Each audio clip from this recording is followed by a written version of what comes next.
I took the job because I needed it.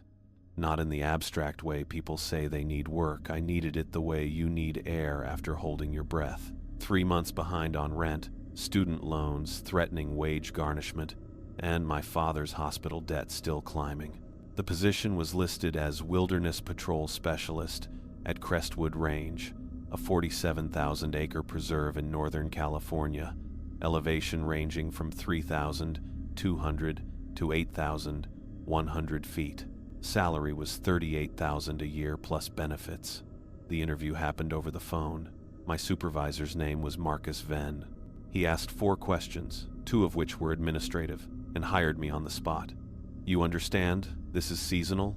he said. "Yes. And you'll commit to the full rotation? May through September, 6 days a week, rotating nights?" "I can do that." There was a pause. I heard him breathing, a sound like someone who'd just finished speaking but hadn't quite hung up. "Good," he said. "Report to the main station on May 1st. Bring closed-toe boots, rain gear, and patience. Don't bring a personal vehicle to the compound. Someone will pick you up from the highway turnoff at 2 p.m. Wear something you don't mind losing." I didn't ask what he meant by that last part. I was 31 years old, employed as a data analyst in a dead field, and I'd started applying to jobs I would have rejected 5 years earlier, just to keep moving. A warning wrapped in oblique language seemed like the smallest price. The drive from San Francisco took 5.5 hours. I stopped for gas twice and called my landlord once, telling her the first check would come before the 15th. By the time I reached the turnoff, a weathered wooden sign that read Crestwood Range, administrative access only. The afternoon had turned cool, the sky hazed with something that wasn't quite smog but wasn't quite cloud either. A truck pulled up 7 minutes after 2 p.m. It was a 2004 Ford F-250, faded red, with the park logo stenciled on. The door, a pine tree inside a circle. The driver was a woman in her 50s with short gray hair and a face that suggested she'd spent a lot of time squinting at distances. Her name tag read, "Chen. Load your stuff in the back," she said. "Keep anything valuable with you, and leave the window cracked for air." The drive to the compound took 23 minutes. We climbed through switchbacks covered in Douglas fir and western pine, passing a closed gate at mile marker 8 and a weather station at mile marker 14. The radio in the truck crackled occasionally, voices I couldn't quite make out, brief exchanges of numbers and location codes. Chen didn't answer any of them. "First day jitters?" she asked, not looking at me. "Some. Marcus is good to work for, serious, doesn't waste time. You'll have a partner for the first week, rotating day shifts and short nights, then you're on your own. Solo nights are the bulk of the gig." She took a turn that seemed to surprise the truck. "The thing people don't understand about this job is that it's not about the animals. Everyone thinks it's about bears or mountain lions or illegal hunting. It's not. The animals are fine. They know what they're doing. This job is about maintaining the perimeter, making sure things stay where they're supposed to stay." I nodded. She didn't seem to be asking a question. "There's 3 stations," she continued. "Main, where you're going. East perimeter, about 4 miles that way. West perimeter, 8 miles out. You'll rotate through all of them. Main is where the infrastructure is: radio tower, equipment, records, the residents. That's where you'll sleep and eat and spend your downtime. The perimeters are just outposts, basically shelters with a cot, a radio, and supplies." The compound appeared around a final bend, nestled in a bowl of high ground with the forest pressing close on 3 sides. The main building was larger than I expected, a 2-story structure that looked built sometime in the 1982, all brown wood siding and practical geometry. There was a smaller shed to the east, a garage, and a tall radio tower that seemed too delicate for the wind that moved through here. Chen parked near the main entrance. A man was waiting on the porch, and I recognized him from a staff photo on the park's website. Marcus Venn, mid-60s, lean, with the kind of posture that made standing look purposeful. "This is Daniel," Chen said. "Daniel, this is Marcus." Marcus came down the steps. His handshake was firm but not challenging. His eyes were pale blue, the kind that made you feel like you were being assessed very carefully. "Welcome to Crestwood," he said. Chen, get him checked in. Daniel, you'll bunk in room 7 upstairs. Dinner's at 6, briefing's at 7. We keep to schedule here. The interior of the main station was cleaner and more organized than I would have guessed.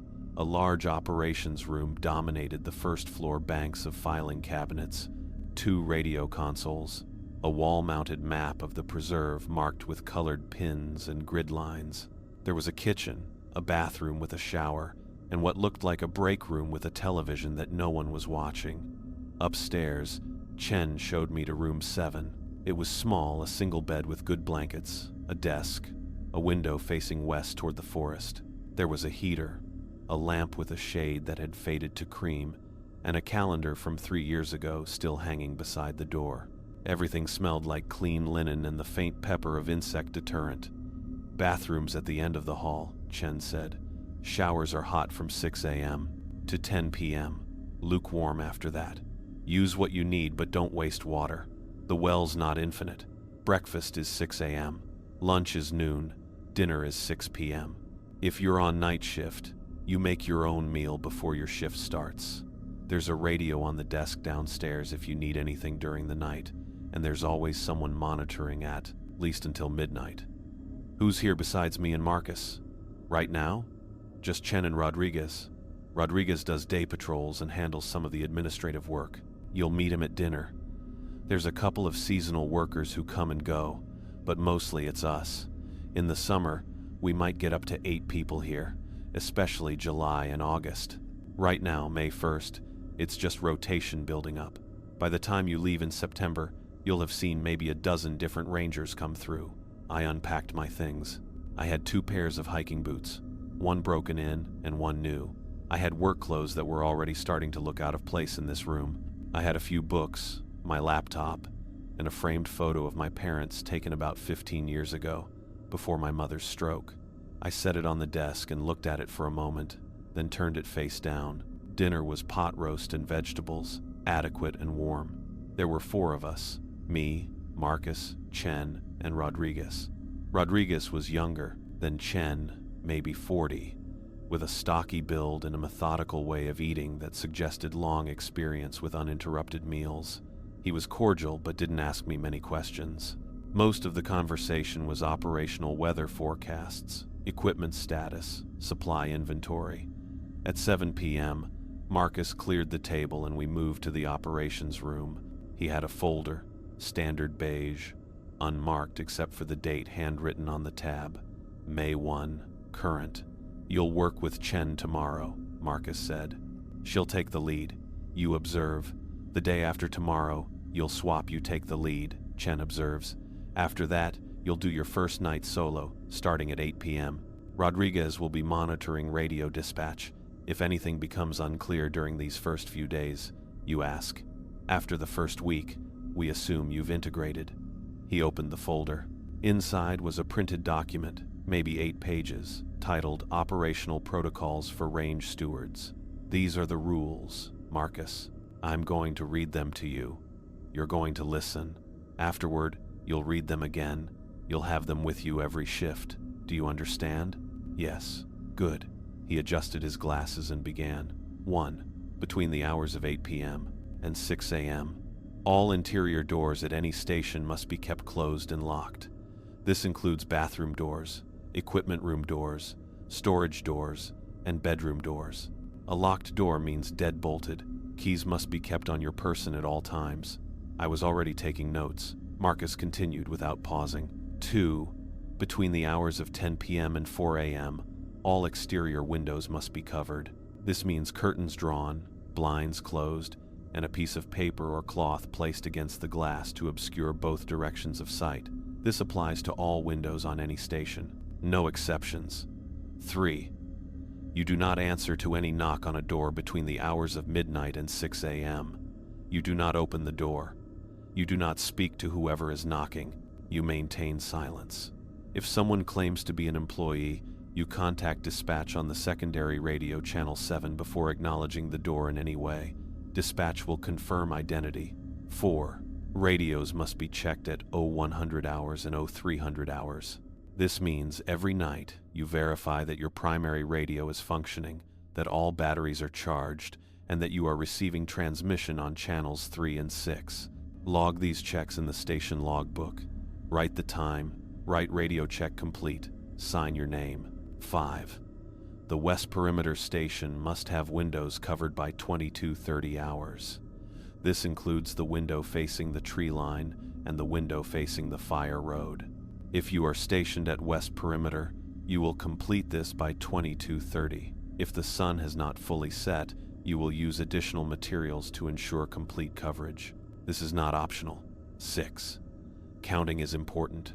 When you hear footsteps outside of a station on a porch, on a fire road, on maintained grounds, you count them. You count silently, and you record the count after the sound stops. If the count is uneven, you report it immediately to dispatch. An uneven count means an irregular gait, a missing step, a limping pattern, or any deviation from even, steady footfalls. You report the count and the context. You do not investigate. 7. The equipment shed behind the main station contains battery supplies, salt, chalk, fire extinguishers, and miscellaneous tools. It is locked at all times except during scheduled maintenance windows. You do not open this shed without explicit authorization from Marcus or me. Do you understand? Yes, I said. 8. If you hear an animal cry that sounds like a human voice, you verify it visually from within the structure. You do not go outside. You use binoculars from a window. You attempt to identify the animal. If you cannot positively identify it as a known wildlife species native to this region, you report it. You do not attempt to approach or assist. 9. Inventory check occurs at 2300 hours and at 0300 hours during night shifts. This means check that all canned goods are accounted for and dated before the current month. Verify that all flashlights have batteries and are functioning.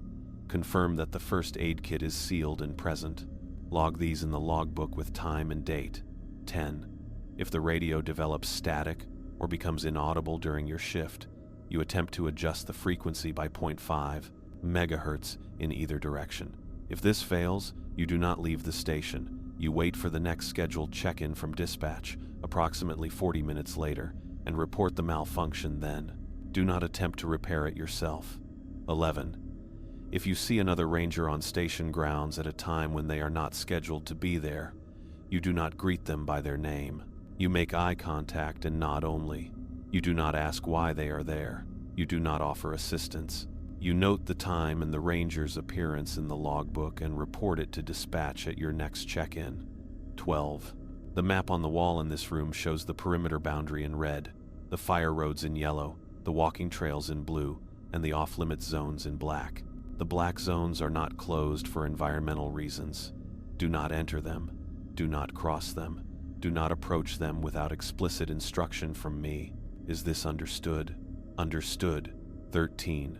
Your shift starts at 2000 hours or 0600 hours depending on the rotation. Your shift ends when the next ranger arrives to relieve you. Until that moment, you are on duty. You do not leave the station. You do not go to sleep in a way that prevents you from being awake within 2 minutes of an alarm or radio alert. During day shifts, you may conduct limited patrols on maintained trails within the blue zones. These patrols must not exceed 4 hours and must be logged before you leave the station. During night shifts, you do not patrol. You remain at the station. 14.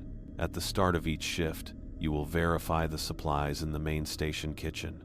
You will check that the water is running, the gas is functional, and the temperature is stable.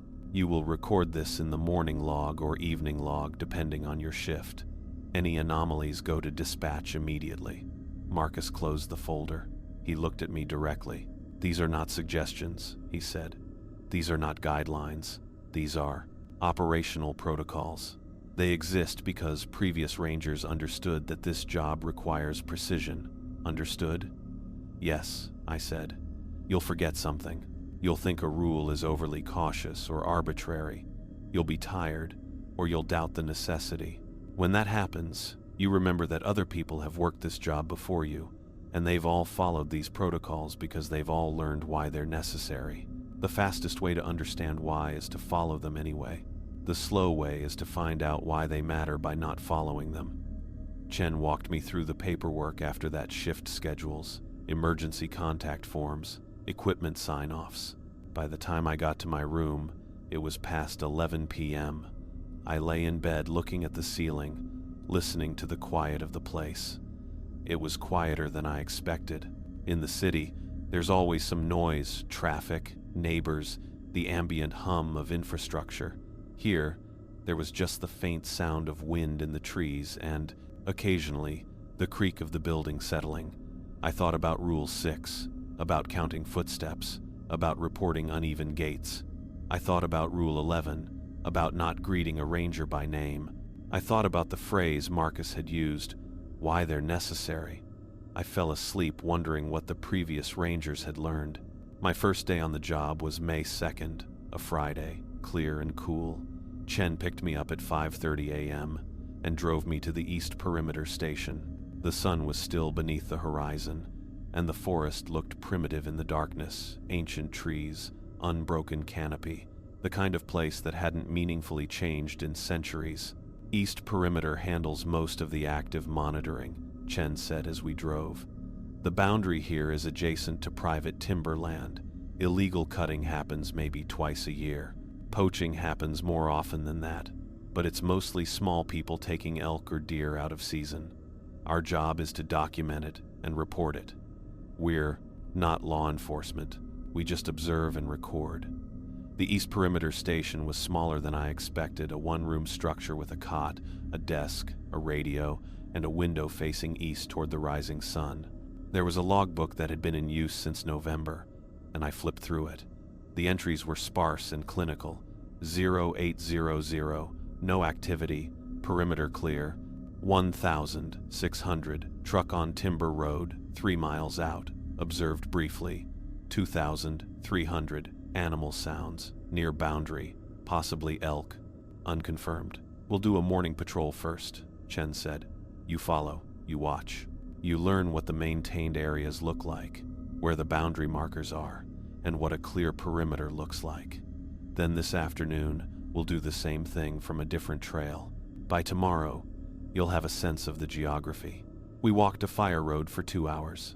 Chen moved at a steady pace, stopping occasionally to examine marks on trees or to check the GPS unit she carried. She pointed out the boundary. Markers, faded orange blazes painted on the pines every 50 yards or so. She showed me where the trails split and explained the names: the Eastern Run, the Ridge Loop, the Creek Descent. Most of what you'll see is nothing, she said. That's the job. You see nothing, and you report nothing.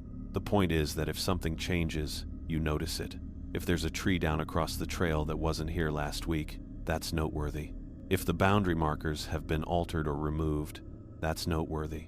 If there's fresh tire tracks from a vehicle that shouldn't be here, that's noteworthy. Everything else is just forest. We returned to the station around noon. Chen made lunch sandwiches and coffee, and we sat inside while she walked me through the logbook system. You write the time in words, not digits, she said. You write 8 o'clock in the morning, not 0800. You describe what you observed specifically. You date the entry. You sign the entry. If anything unusual happens, you note the time to the minute, and you describe it as precisely as you can. Words matter. If you write strange noise, that's useless. If you write repetitive clicking sound, mechanical in nature, coming from approximately due north, 30 seconds duration, that's useful. The afternoon patrol was on a different trail, the Creek Descent, which meant switchbacks down to a seasonal stream and back up again, about 4 miles total. Chen moved more slowly this time, letting me set the pace. She asked me questions as we walked. Had I hiked before? Did I have outdoor survival skills? What was my baseline fitness level? The questions weren't challenging. They seemed designed to establish a baseline. We returned to the station at 4 p.m. Chen drove me back to the main compound and left me at the kitchen with instructions to read the protocols again and to get rest before my first night shift at the main station the next day. That evening, I read the rules again, all 14 of them. I read them a third time, trying to understand the logic beneath them. The rules about doors and windows seemed straightforward enough: security and privacy. The radio checks made sense.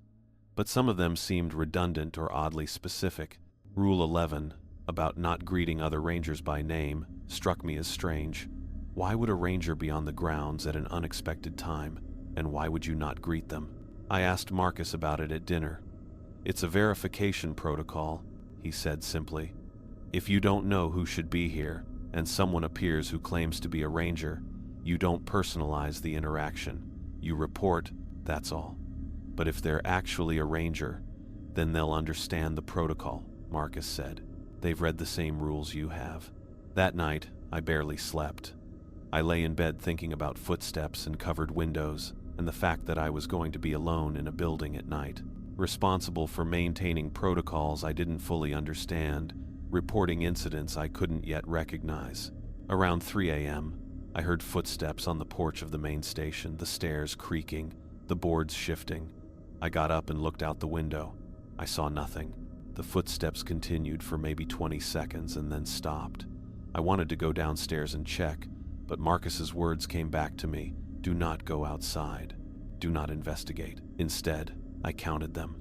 I counted silently, trying to establish a rhythm. 19 steps total, at a steady pace, even count, nothing irregular. I made a note on the small notepad I had on my desk and tried to go back to sleep. I didn't manage it. I spent the rest of the night waiting for 6 a.m. to arrive, and when dawn finally came, I felt like I'd barely been conscious at all. My first solo night shift came on May 4th, a Sunday.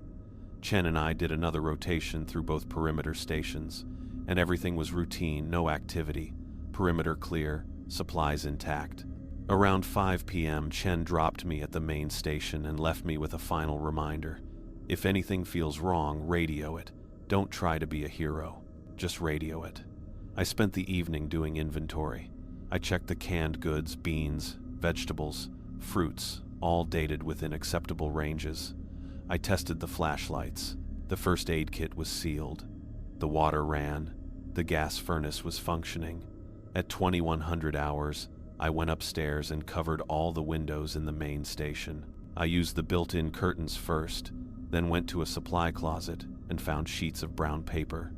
I taped them over the glass, making sure there were no gaps.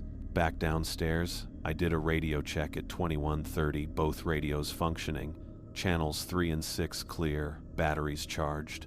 I logged it in the logbook. Time moved differently at night. I tried to read for a while, but I couldn't concentrate. I sat in the operations room and watched the radio equipment. I went back to the kitchen and made a cup of tea. I checked the temperature on the outside thermometer mounted above the sink, 46 degrees. Wind from the north at approximately 8 miles per hour. At 2300 hours, I did the full inventory check again, canned goods, flashlights, first aid kit. Everything was in place. Everything was as it had been. I logged it. At 1 o'clock in the morning, I did the radio check. Everything functioning normally. At 2 o'clock in the morning, I heard the footsteps.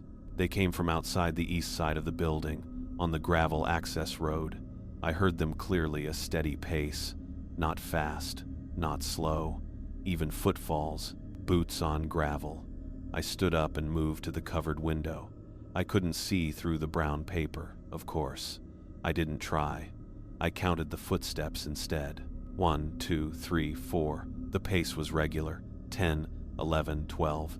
The sound continued, steady and unhurried. 20, 21, 22. I kept counting. The footsteps went around the building, past the east side, toward the front. 35, 36, 37. Then they stopped. I waited for a knock on the door. It didn't come. I waited for the footsteps to resume. They didn't. I sat in the chair and checked my count. 42 total, even number, steady pace. No irregularity that I could discern. I logged it in the logbook. 2300 hours. Footsteps on East Gravel Road. Approximately 42 counts total, even rhythm. No irregularity detected. No knock on door. Sound ceased. No further activity. Then I called dispatch on the secondary radio and reported it to Rodriguez, who was monitoring from the main station. Copy that, Daniel, he said. 42 counts, steady pace, no knock. Got it logged. Anything since? Nothing. It's quiet now. Okay, you're good. Probably a deer or elk moving through the access area. They can sound remarkably like footsteps sometimes. You did right calling it in. But it hadn't sounded like a deer. It had sounded like a person walking with purpose and precision. I didn't sleep much that night, but I made it to 6 a.m. when Marcus arrived to relieve me. The sun was up, the forest was bright, and what had seemed unsettling in the dark seemed less so in the daylight. Marcus checked the logbook and asked if there had been any issues. One acoustic event, I said. I logged it. He read the entry and nodded. Good, we get those sometimes. Often enough that you need to report them, not so often that they mean anything in particular. He paused. Did it concern you? A little, I admitted. That's fine. That's actually the right instinct. You remain concerned. You remain alert. You just don't let concern stop you from following the protocols. He clapped me on the shoulder. You did good. Go get some rest. I slept through the day, exhausted in a way that seemed to go deeper than simple tiredness. When I woke up at 4 p.m., I felt hollowed out. I went downstairs and made dinner even though it wasn't mealtime, and I ate alone at the kitchen table while the building settled around me. That night, Chen and I had the next shift together at the West Perimeter Station. This was my last rotation with her before I moved into independent night work. The drive out took 35 minutes, climbing higher into the range, the temperature dropping noticeably as we gained elevation. The West Perimeter Station was similar to the East Perimeter structure, but slightly more isolated. It sat at 6,200 feet, surrounded by denser forest, with a view of a deep ravine to the west. The trees here were smaller and more twisted, stressed by altitude and wind. The station itself was solid, well-maintained, and had a quality of remoteness that the other locations lacked. You'll do a rotation here during the coming weeks, Chen said. 3 or 4 nights, depending on how things schedule. It's quieter than East, but it's also more exposed to weather. When a storm comes in, it comes in hard. You'll want to be prepared. We did an abbreviated patrol, just the immediate perimeter. No deep trail work, and by 8 p.m., we were settled in for the night. Chen took the cot. I had a sleeping bag set up on the floor. We had a radio, a small propane heater, and a kerosene lantern that we lit to provide soft illumination. The people who worry me, Chen said around midnight, are the ones who think the rules are there for their protection. They're not, or they are, but not in the way they think. The rules are about maintaining consistency. They're about making sure everyone does things the same way, so that when something deviates from the established pattern, it stands out. That's the entire purpose of this job, to maintain the baseline, so that anything outside the baseline is noticed. Noticed by who? I asked. By us, Chen said. By whoever's paying attention, by the systems that are in place here. You don't need to understand everything about why the rules exist. You just need to follow them. Precisely. The precision is the point. She went to sleep after that, and I sat awake in the darkness, thinking about baselines and deviations, about the difference between security and control, about why a job in the wilderness required such elaborate operational protocols. Around 2 a.m., I heard an animal sound, a low, repetitive croaking that came from somewhere north of the station. It lasted for about 30 seconds, and then stopped. Chen didn't wake up. I didn't move. The croaking didn't resume. I logged it as an owl or possible feline, unconfirmed, and made a note to mention it to Chen in the morning. But when morning came, she didn't seem particularly interested. Probably a nightjar, she said. They make weird sounds. Lots of people mistake them for something sinister. They're just birds. We drove back to the main station, and I was released for the day. Marcus caught me in the kitchen as I was making coffee. Chen's finishing up her seasonal rotation at the end of this week, he said. That means Monday. You're going into full independent night shifts. You'll rotate through all 3 stations, Main, East, and West, on a 4-day cycle. 1 night at Main, 1 night at East, 1 night at West, then 1 night back at Main. That's your schedule for the rest of the season. Do you have questions? No, I said, though I had dozens. Good. Monday through Thursday you work. Friday through Sunday you have off rotation. You can stay here or go to town. There's a small town about 20 miles out, Clear Brook.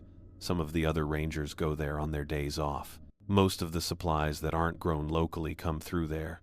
If you need anything, tell me. What happens if something goes wrong? I asked.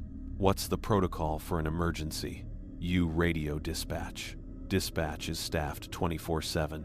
Rodriguez, me, or whoever's monitoring will respond according to the situation. There's a satellite phone in the equipment shed if radio fails. You'd need to request authorization to access it, which Rodriguez or I can grant over the radio. The nearest hospital is in Clearbrook. The nearest sheriff's station is 18 miles out. Is that what you were asking? I guess I'm asking, what counts as an emergency? Marcus looked at me for a long moment. You'll know it when it happens. And if you're unsure, you radio it anyway. The worst that happens is we send someone out and find nothing wrong. That's happened before.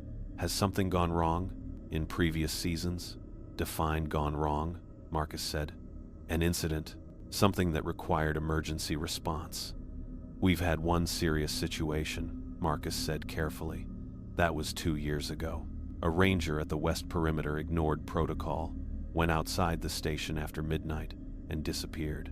We found him the next morning, about half a mile from the station, unconscious from a fall down a ravine.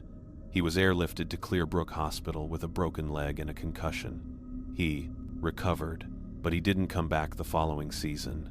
What was he doing outside? I asked. He said he heard someone calling for help. He went to investigate. There was no one there. He got lost in the dark, missed his footing, and fell. I didn't ask what I was thinking, which was, what if there had been someone calling for help? What if he hadn't been mistaken? But Marcus was already turning away, back to whatever he'd been doing before he'd stopped to talk to me. The next week was a blur of learning.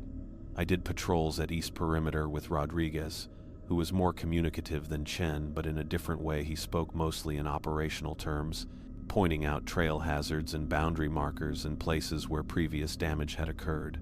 He showed me the logbook entries from the past month. Nothing but routine entries, no incidents, no anomalies. It's boring, he said. That's the goal. Boring means normal. Normal means we're doing our job right. Friday was my day off. I went to Clearbrook with Rodriguez, who was heading that direction anyway to run some supply errands. The town was smaller than I expected, a main street with a grocery, a hardware store, a diner, a gas station, and a few other buildings that looked like they'd been weathered by time and neglect. Rodriguez dropped me at the grocery and said he'd be back in 3 hours. I bought supplies, coffee, ramen, canned fruit, bottled water, some candy I didn't need. I ate lunch at the diner, where the waitress didn't ask my name or where I was from. She just brought me a menu and coffee and moved on to other customers. The food was decent. The place was mostly empty, a few other people at the counter, an old man reading a newspaper in a booth. I found a used bookstore and bought 3 paperbacks, a crime novel, a western, and a collection of short stories. I walked the main street for an hour, and it struck me that this was the extent of civilization accessible to me for the rest of the season. Everything else would be trees and rules and the radio. When Rodriguez picked me up, he asked if I'd found what I needed. Yeah, I said. I did. Good. You'll come here maybe 3 or 4 more times before September. Try to stock up on what you need. The grocery is good, but they don't get deliveries frequently enough to have much variety. That night, back at the compound, I prepared for my first independent rotation. It would start Monday, beginning with a night at the main station. I went through the protocols one more time. I organized my shift supplies, flashlight, batteries, notebook, pens. I made sure my personal effects were organized in my room. At dinner, Marcus gave me a key to the equipment shed and showed me the satellite phone. It was a Global Star, clipped to a charging dock inside a locked cabinet. You request authorization to use this, Marcus said. Radio dispatch. Tell them you need to use emergency communications, and Rodriguez or I will verify the situation. If it's legitimate, we authorize it. Then you call whoever you need to call: hospital, police, emergency services. The phone service is expensive, so we don't want it used casually, but it's there if it's needed. Sunday night, I barely slept.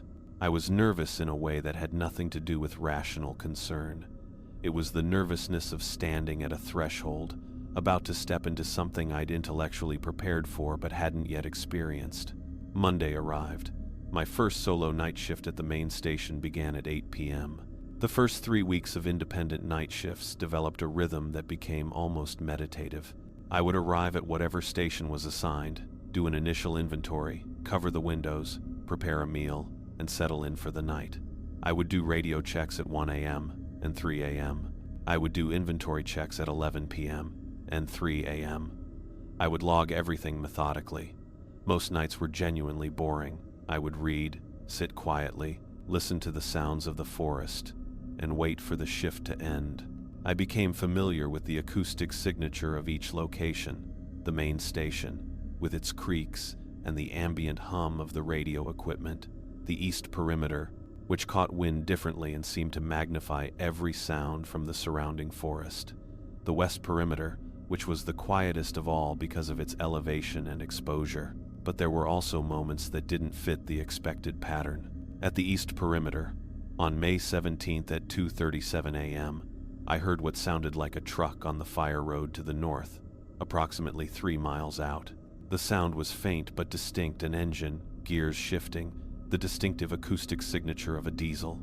I waited for it to pass. It never did. The sound stopped abruptly, and I never heard it resume. I logged it.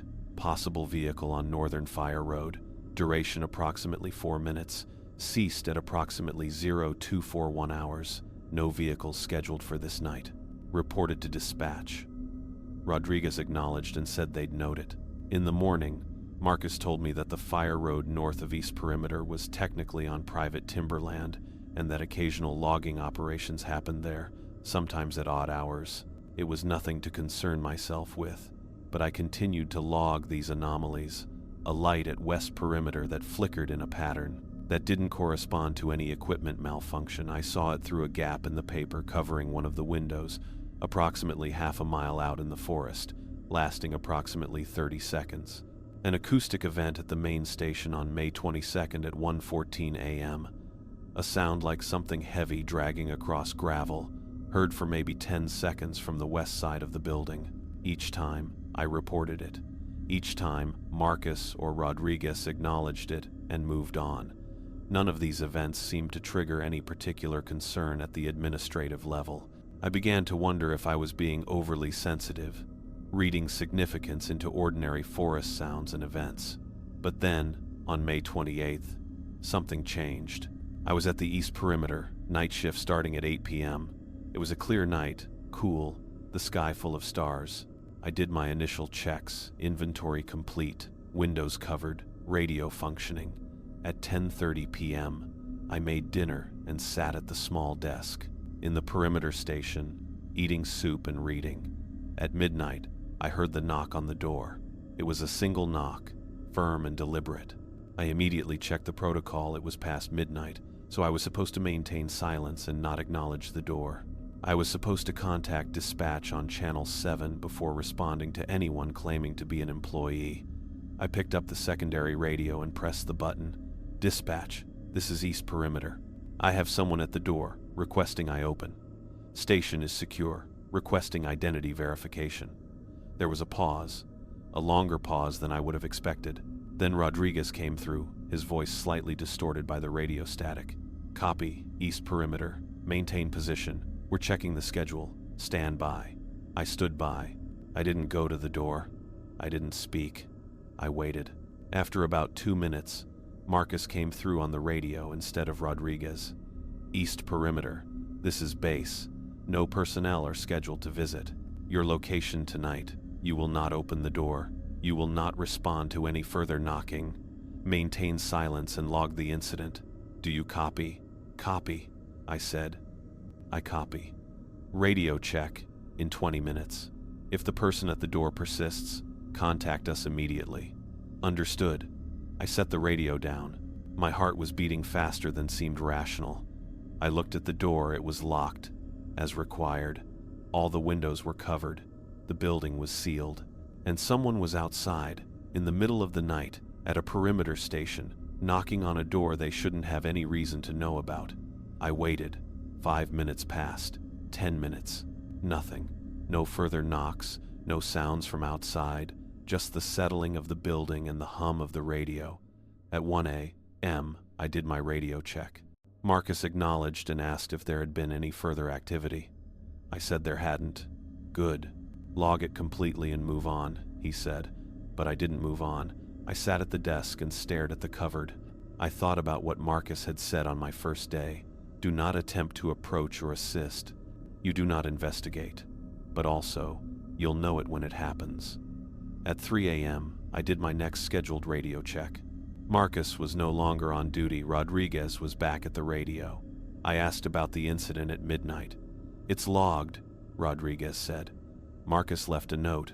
He said it's probably someone who got lost on the fire road or mistook the perimeter station for something else. It happens. Has it happened before? I asked. Once or twice, Rodriguez said. Not often, but enough that it's not unprecedented. I made another log entry and tried to read, but I kept looking at the door. The knock had been so deliberate, so purposeful. It hadn't sounded like someone lost or confused. It had sounded like someone who knew exactly where they were. I finished my shift at 6 a.m. When Chen arrived to relieve me, she was back for a few shifts of overlap, transitioning out of her seasonal rotation. I told her about the midnight knock. Did Marcus tell you about the protocol? She asked. Yes, I didn't open it. Good. Then you did exactly what you were supposed to do. She didn't elaborate. She just took over the station like she'd never left. But as I was driving back with Marcus, he'd come to pick me up. I asked him directly what the knock protocol was really about. It's about verifying who's on your station at night, he said. During the day, we can verify through schedules and radio. At night, all bets are off. The protocol ensures that you don't open your door to anyone without verification. What kind of verification are we talking about? Someone impersonating a ranger? Among other things, Marcus said.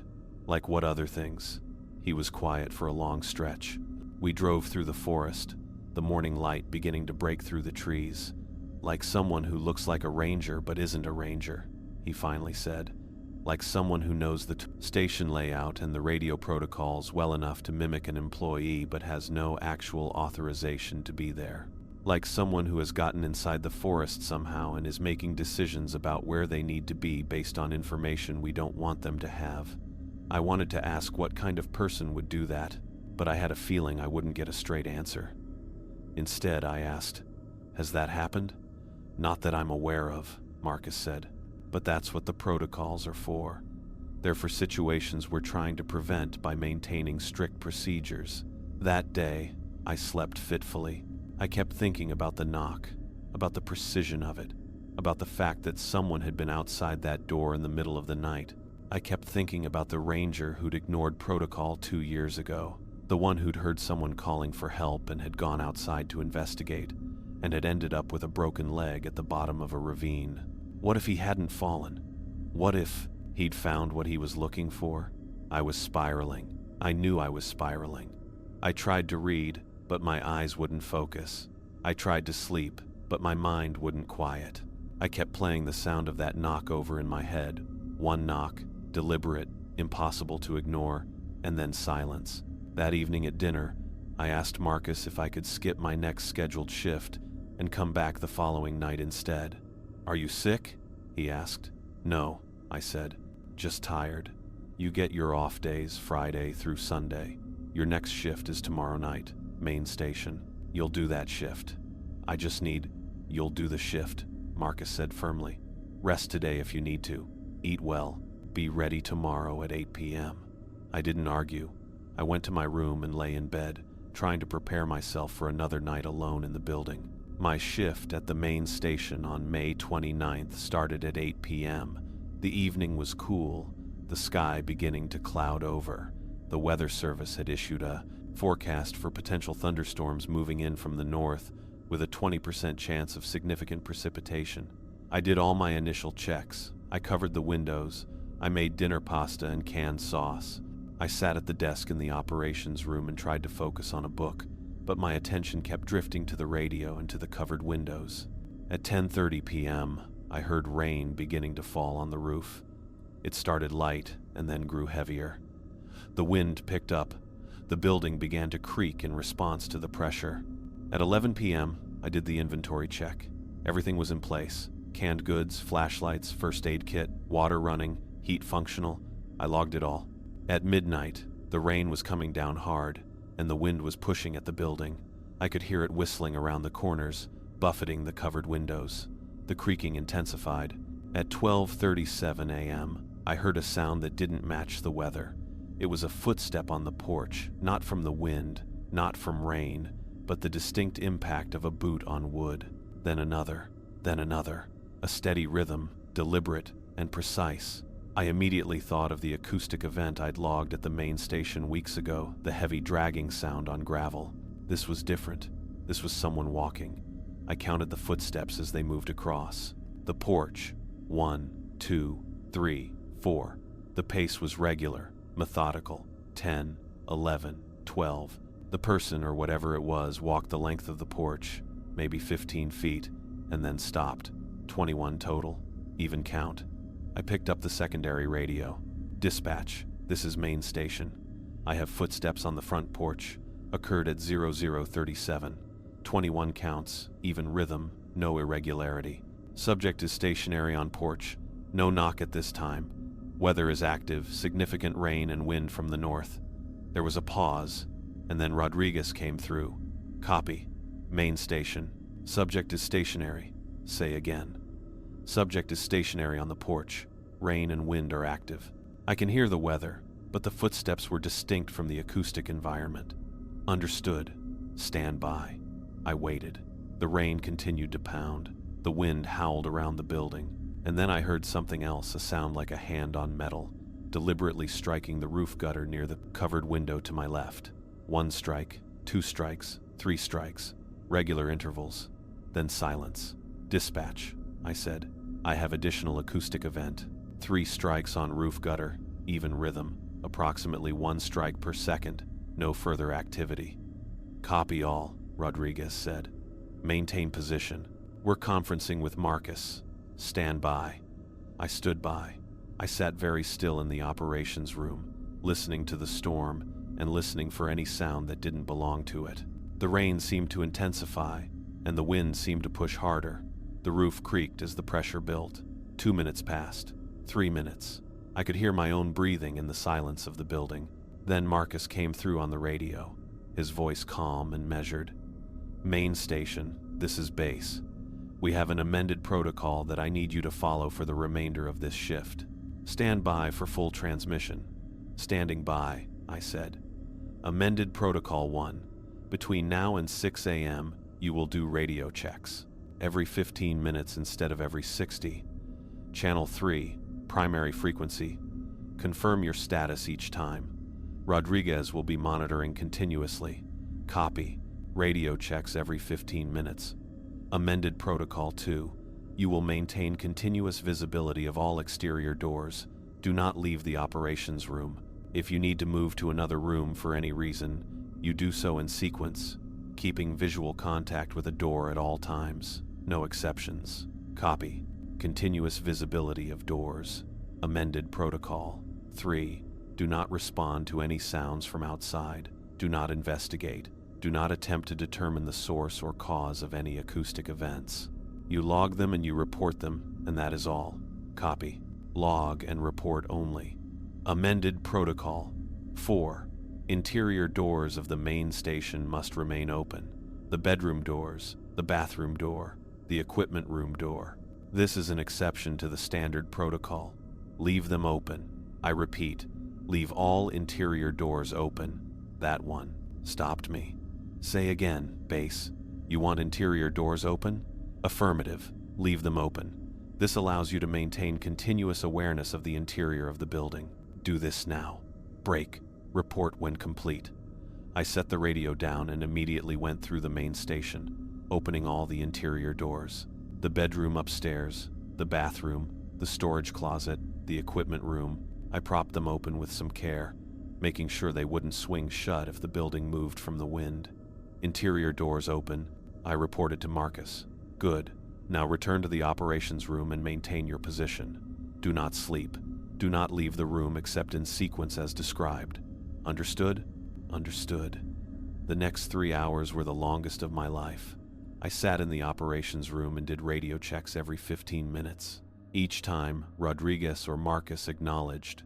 Each time, they asked if there had been further activity. Each time, I said there hadn't, not since the 3 strikes on the gutter. But there were sounds. There was the sound of the rain, of course, but there were other sounds too. At 1:16 a.m., I heard a scratching noise on one of the covered windows, a deliberate, sustained scratching, like fingernails on glass or branches being drawn across the pane. It lasted for about 30 seconds. I reported it. Copy that, Rodriguez said. Just log it. Maintain position.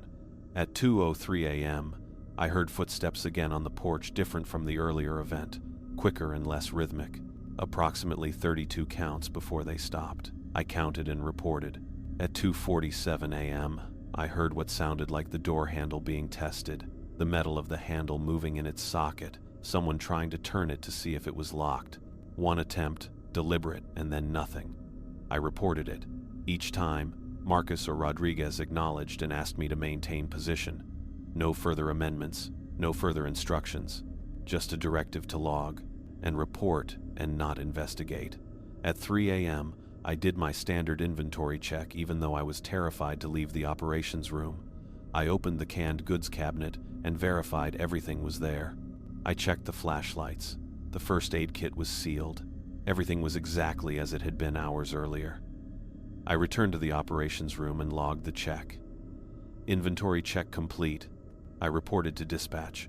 All items accounted for, no anomalies. Copy, Rodriguez said. Maintain position. The hours crawled by. 4 a.m. came. I had only 2 hours until my shift ended, and someone would arrive to relieve me. 4:30 a.m. came. 4:45 a.m. And then, at 4:52 a.m., everything went silent. Not just quiet, but completely, utterly silent. The rain stopped. The wind stopped. The creaking of the building stopped. It was as if the weather had been switched off, as if the entire storm had simply ceased to exist. I sat very still, listening to that silence. It was more unnerving than any of the sounds had been. Dispatch, I said quietly. Weather event appears to have terminated. Rain has stopped. Wind has stopped. Acoustic environment is now completely silent. Copy. Main station, Marcus said. His voice was different now he'd come back on the radio in place of Rodriguez. You did good work tonight. Maintain position for 1 more hour. Your relief will arrive at 0600. Understood? Understood. The final hour was almost peaceful compared to what had come before. I sat in the operations room, listening to the silence, and I realized I was shaking. My hands were trembling. My breathing had become shallow. I was running on adrenaline and terror and the force of will required to sit still and not run, not break protocol, not give in to the impulse to grab a flashlight and a weapon and search the building for whatever had been outside. At 5:58 a.m., I heard Chen's truck pull up to the main station.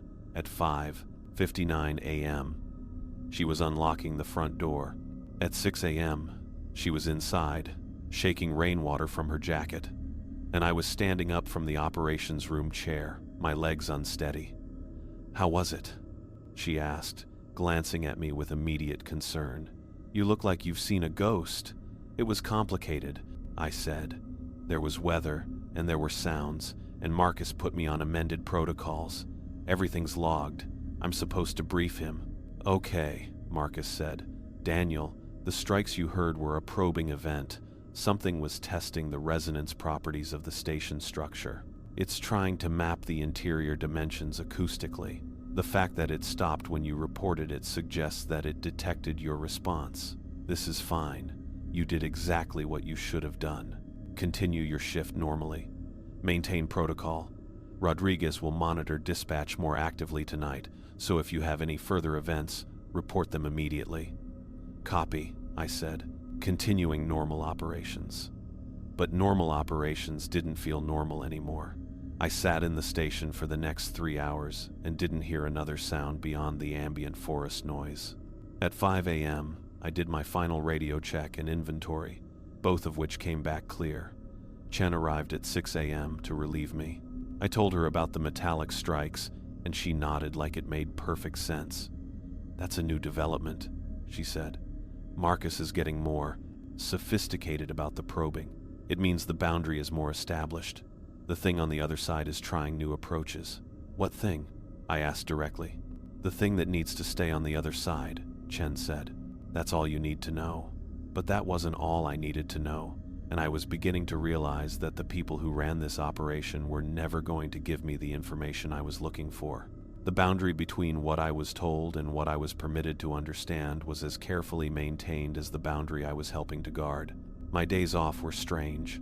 I would leave the forest and go to Clearbrook, and the town would seem unreal to me, too bright, too loud, too populated.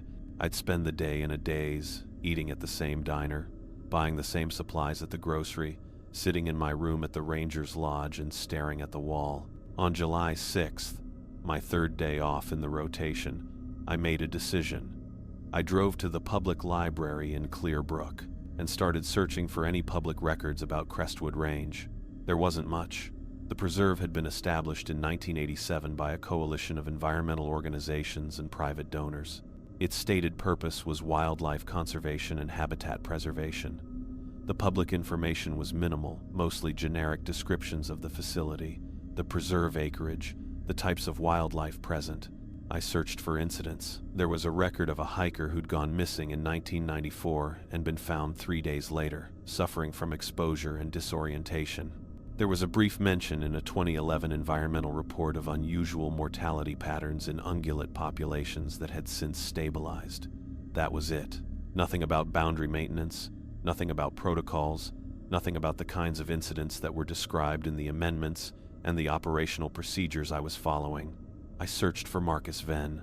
There was nothing, no publications, no public records, no trace of him, beyond the park employment record.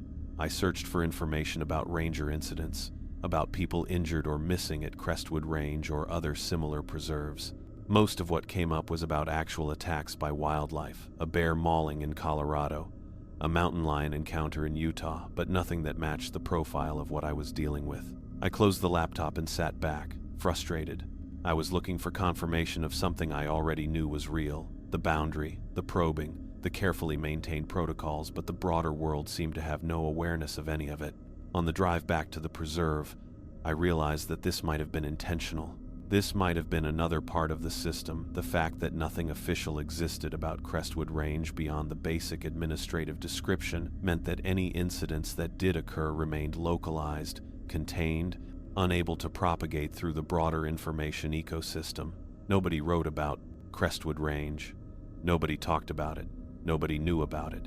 It was, in a very real sense, hidden in plain sight. The second rotation began on July 7th, with 3 nights at West Perimeter followed by 4 nights at East Perimeter. The West Perimeter assignment was always strange. Chen had been right about the quality of the silence there.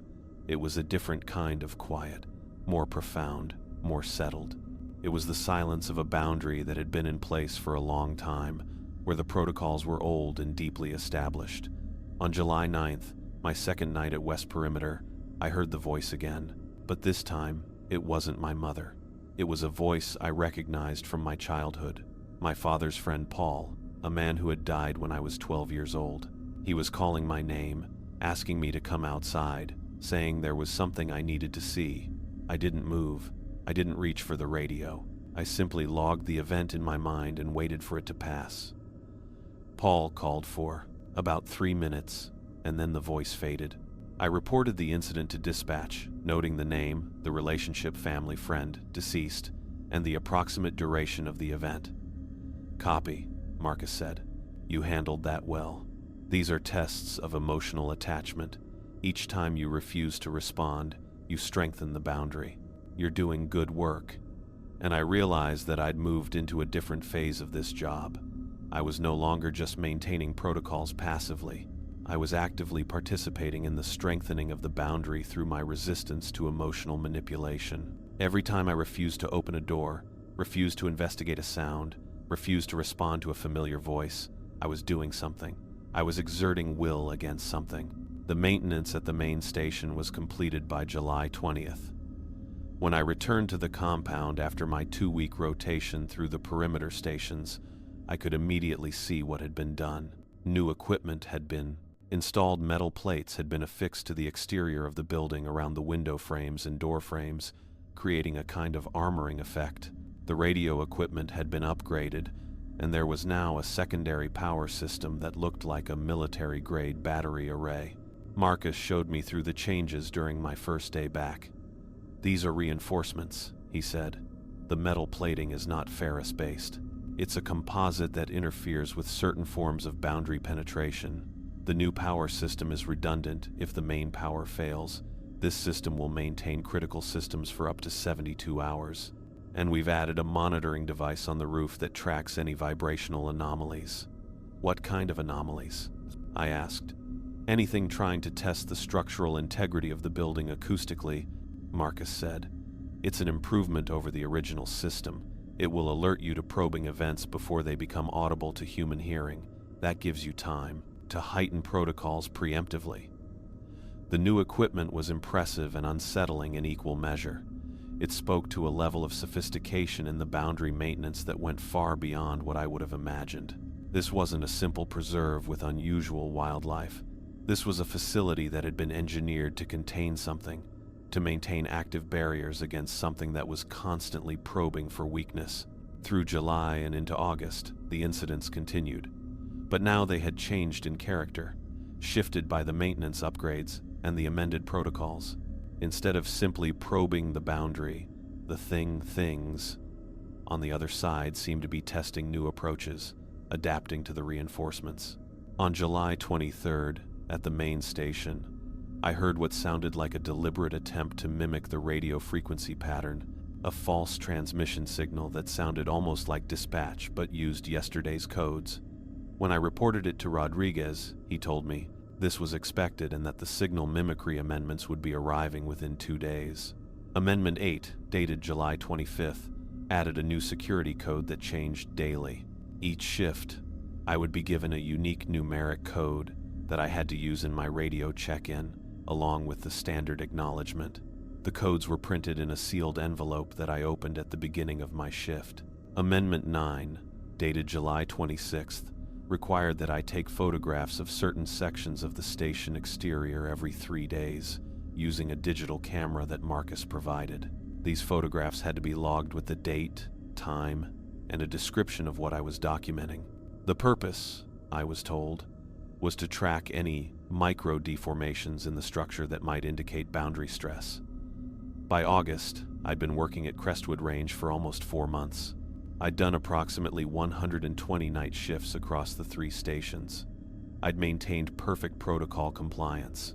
I'd reported every anomalous event. I'd refused every attempt at emotional manipulation. And I'd become something that I didn't entirely recognize, a person so focused on procedure that I sometimes forgot there was anything beyond the protocols themselves. My days off were becoming harder to bear. Town felt hostile to me now, too open, too uncertain. People seemed unpredictable and irrational. The grocery store, with its vast selection of unnecessary products, made me anxious. The diner felt chaotic. The Ranger's Lodge felt wrong. I didn't like having other people around, didn't like being unable to maintain the visual control and auditory awareness that I'd become accustomed to. I started spending more time alone, either in my room at the lodge or driving out into the surrounding countryside, just to be in landscape that felt more organized, more understandable. On August 12th, Marcus called a meeting with me, Rodriguez, and Chen. It was a Saturday, one of my days off, but Marcus had requested that I come back to the compound for a briefing. We sat in the operations room. Marcus had a file in front of him. "We're going to be shifting into the late season protocols soon," he said. "As we move toward the end of August and into September, the boundary becomes more permeable. The thing I'm about to describe to you is documented precedent from previous seasons, and I want you to understand it now, before we enter that period." He opened the file. Inside were incident reports, typed pages, dating back to 2015. "In the final month of the season," Marcus continued, "the boundary weakens. This is a documented pattern that occurs across multiple seasons. The precise cause isn't fully understood, but it correlates with the shift in seasons, with the changing angle of sunlight, with meteorological patterns. Whatever is on the other side of the boundary becomes more active. The probing intensifies. The boundary tests become more sophisticated. How much more sophisticated? I asked. There have been 3 significant breaches in the history of this preserve, Marcus said. One in 1997, one in 2002, and one in 2015.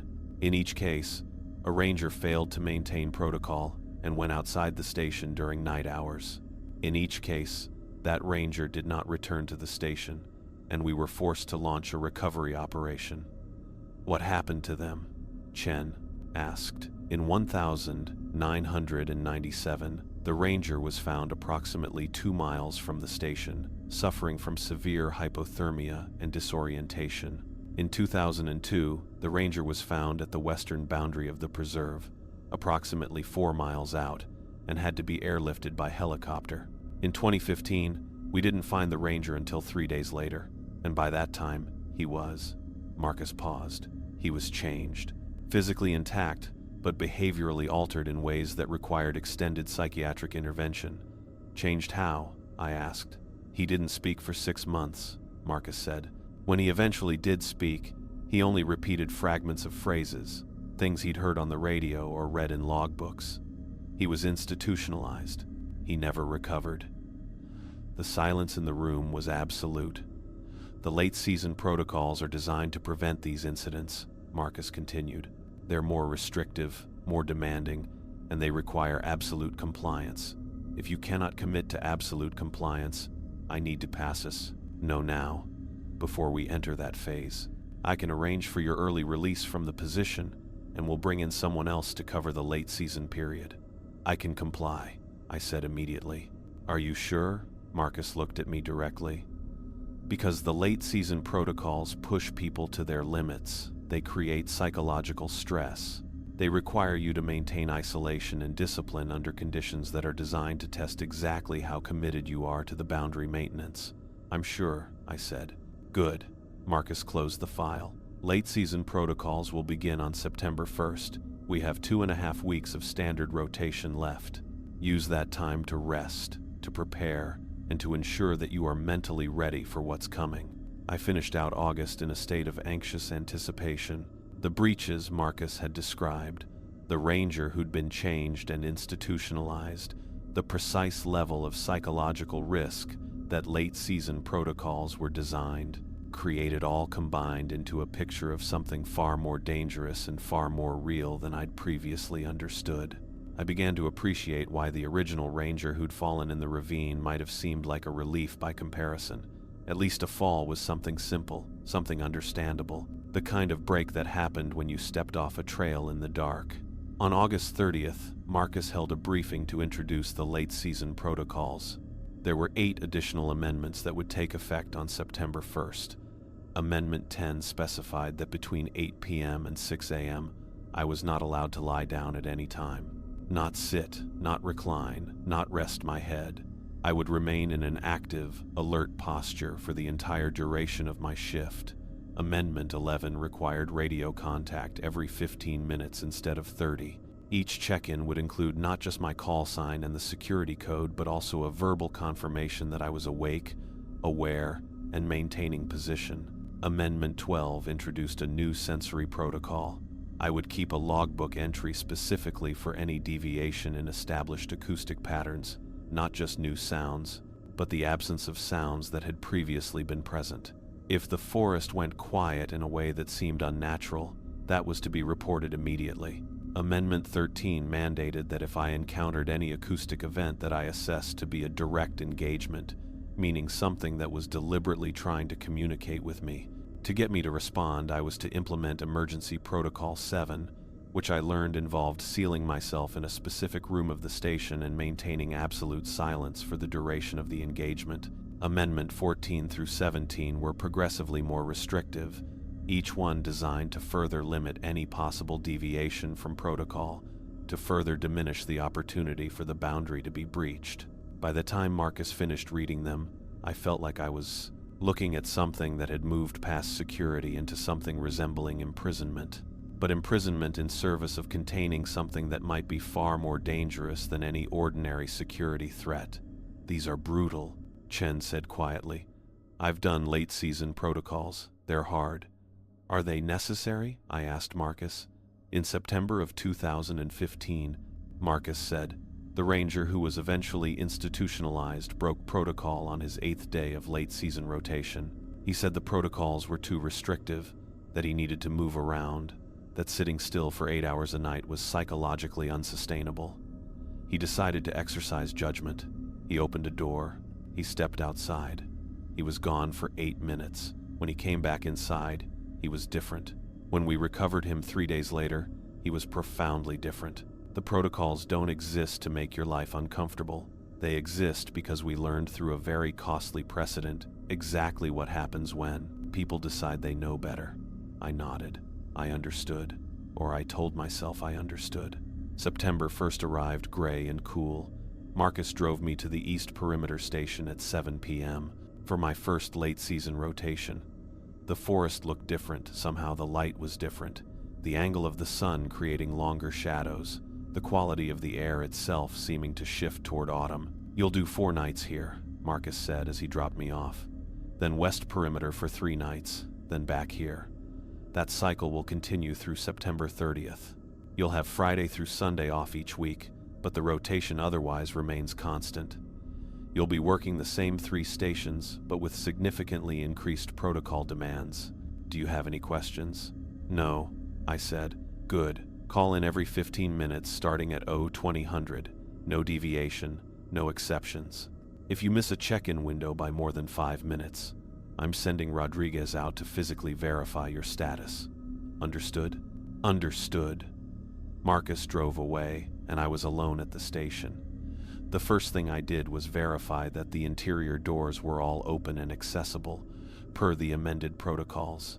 Then I covered the windows with the enhanced multi-layer covering system paper taped to the frame, then opaque cloth hung inside, then a final layer of dark plastic secured at the edges. 3 layers meant that no light could possibly escape, and no visual penetration was possible from outside.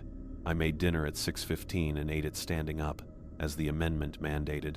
No sitting except in the operations room where I would be maintaining active monitoring. After dinner, I went through the inventory checklist, verifying every supply, every piece of equipment, every battery and flashlight and can of food. At 7:45 p.m., I conducted the first radio check. East Perimeter to dispatch, security code 479. This is Daniel, shift start verification. I am awake, aware, and maintaining position. Over. Copy, East Perimeter, Rodriguez said. Security code verified. You are clear for night operations. Next check-in at 800. Maintain protocol. I set a timer on my watch. 15 minutes to the next check-in. The early hours of the night were manageable.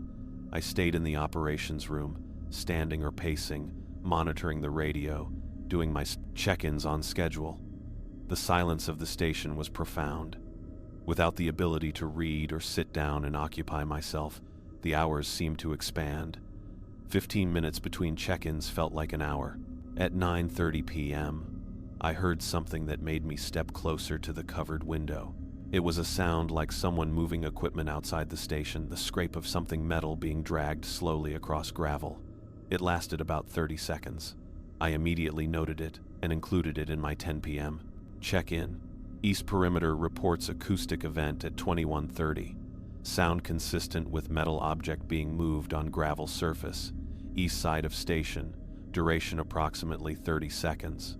No further events. Still maintaining position. Copy, Rodriguez said. Logged and noted. You're good. Next check-in at 10:15. The night continued. At 11 p.m., I heard what sounded like someone testing the windows. A deliberate touching of the glass, as if feeling for gaps or weak points. I reported it.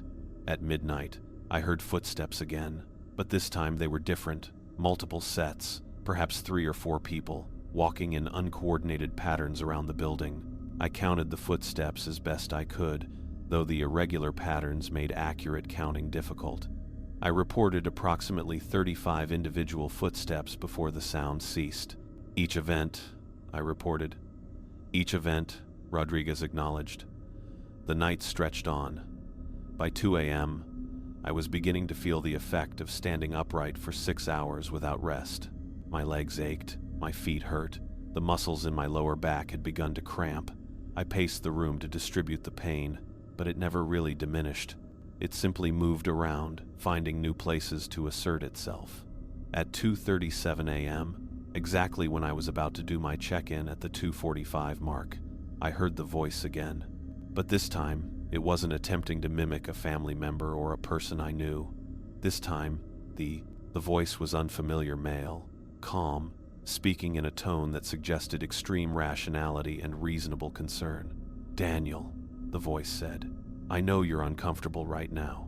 I know standing for this long is physically and psychologically difficult. I know you're questioning whether this is all worth it. I want to help you. I want to make the discomfort stop. I just need you to open the door. Just open the door, Daniel, and everything gets better." It was a direct engagement, I realized. This was the kind of thing Amendment 13 had warned me about, something deliberately trying to communicate, trying to establish a relationship, trying to get me to respond and negotiate. I immediately pressed the radio button. "Dispatch, this is East Perimeter. I'm implementing Emergency Protocol 7. Direct engagement event at approximately 2:37 hours. Initiating silence protocol now." "Copy, East Perimeter." Marcus said he'd come on the radio in place of Rodriguez. "Proceeding to Emergency Protocol 7. Maintain absolute silence. No further transmissions until I give authorization." "Acknowledged." "Understood. Initiating silence protocol now," I said. Then I turned off the radio. I covered the speaker with tape so it wouldn't broadcast at me, and I walked to the back room of the station, the storage closet, the smallest enclosed space available, and I locked myself inside. The closet was maybe 6 feet by 8 feet, with shelves on 3 walls containing spare supplies. There was no window. There was barely enough room to stand. I stood in the darkness, aware of nothing but my own breathing and the pounding of my heart. I had no idea how long I was supposed to stay in here. The amendment simply said to seal myself in a room and maintain absolute silence for the duration of the engagement. The engagement continued as long as the voice persisted in trying to communicate, I assumed. The moment the voice ceased, the engagement was over. So I stood in the darkness and I waited. The voice continued for approximately 3 minutes. It tried different approaches, first the reasonable tone, then something more cajoling, then something that sounded almost angry, frustrated that I wasn't responding. It asked me questions. It made offers. It attempted to convince me that opening the door was in my best interest. And then, abruptly, it stopped. The silence that followed was complete. I stood in the dark closet and counted silently to 300, waiting to make sure the engagement was truly over. When I reached 300 without hearing the voice again, I carefully exited the closet. I removed the tape from the radio speaker and pressed the button. "Dispatch, this is East Perimeter. Direct engagement event has terminated. Silence protocol concluding. Standing by for authorization to resume normal operations." "Copy, East Perimeter," Marcus said. "Authorization granted. Resume normal operations and standard check-in protocol. Next check-in at 0300. How are you doing?" "I'm operational," I said. "Status normal." "Good, you did exactly right. Proceed." I checked the time. It was 2:54 a.m. I had approximately 6 hours until my shift ended at 6 a.m. I'd already stood upright for almost 7 hours. The remaining hours stretched ahead of me like an endurance trial. I paced the operations room. I did a brief inventory check. I stood and listened to the quiet of the station. My watch told me when to check in. My watch told me when to breathe. My watch became the only reality I could rely on. At 6 a.m., Chen arrived. I had no memory of the final 2 hours before she got there. I simply remembered standing, moving from foot to foot, managing pain, holding position, and then she was there, and my shift was over, and I could sit down. She took one look at me and immediately helped me to the cot, where I sat for the first time in more than 11 hours. "That was rough," she said. "Late season first night, direct engagement. You handled it well. Most Rangers don't make it through their first direct engagement without breaking protocol. "What happens if you break protocol?" I asked. "You go outside," Chen said simply. "And then what the boundary has been keeping out comes in." That's what happened to the ranger in 2015. That's what happened to the rangers in the previous incidents. They reached a breaking point, and they opened the door instead of maintaining position. I didn't ask anything else. I just sat there, feeling my legs shake from the effort of the night, listening to the sounds of dawn coming through the station's outer walls. The next 3 nights at East Perimeter followed the same pattern. Long hours of standing, periodic acoustic events that I reported. One more direct engagement. This one different in approach. It tried to convince me that my family was worried about me, that I was being held hostage by forces that wanted to keep me isolated, that opening the door was an act of self-rescue rather than protocol violation. I implemented Emergency Protocol 7 again. I sat in the closet and maintained silence. The voice persisted, adapting to my non-response, trying new emotional angles, but I didn't open the door. I maintained position. By the 4th night, I was becoming accustomed to the physical discomfort. The aching in my legs and feet had become such a constant feature of my experience that it no longer felt like something to overcome. It was simply the baseline condition of my existence. On September 5th, my day off after the first East Perimeter rotation, I drove to Clearbrook and tried to exist in the world for a moment. I went to the diner. I bought supplies at the grocery. I sat in my room at the Ranger's Lodge, but everything felt distant and unreal. The only place that felt concrete, real, and understandable was the station with its protocols and its carefully maintained silence. When I returned to the main compound on September 6th for my day of overlap, Marcus asked how I was doing. "I'm functional," I said. "Are you experiencing doubt? Are you questioning the protocols?" "No," I said, and I meant it. Whatever doubt I'd had about the necessity or the rationality of the protocols had burned away over the previous nights. I'd felt the boundary between compliance and collapse, and I understood now that the protocols weren't arbitrary. They were the only thing standing between me and something that was actively trying to get inside. "Good," Marcus said.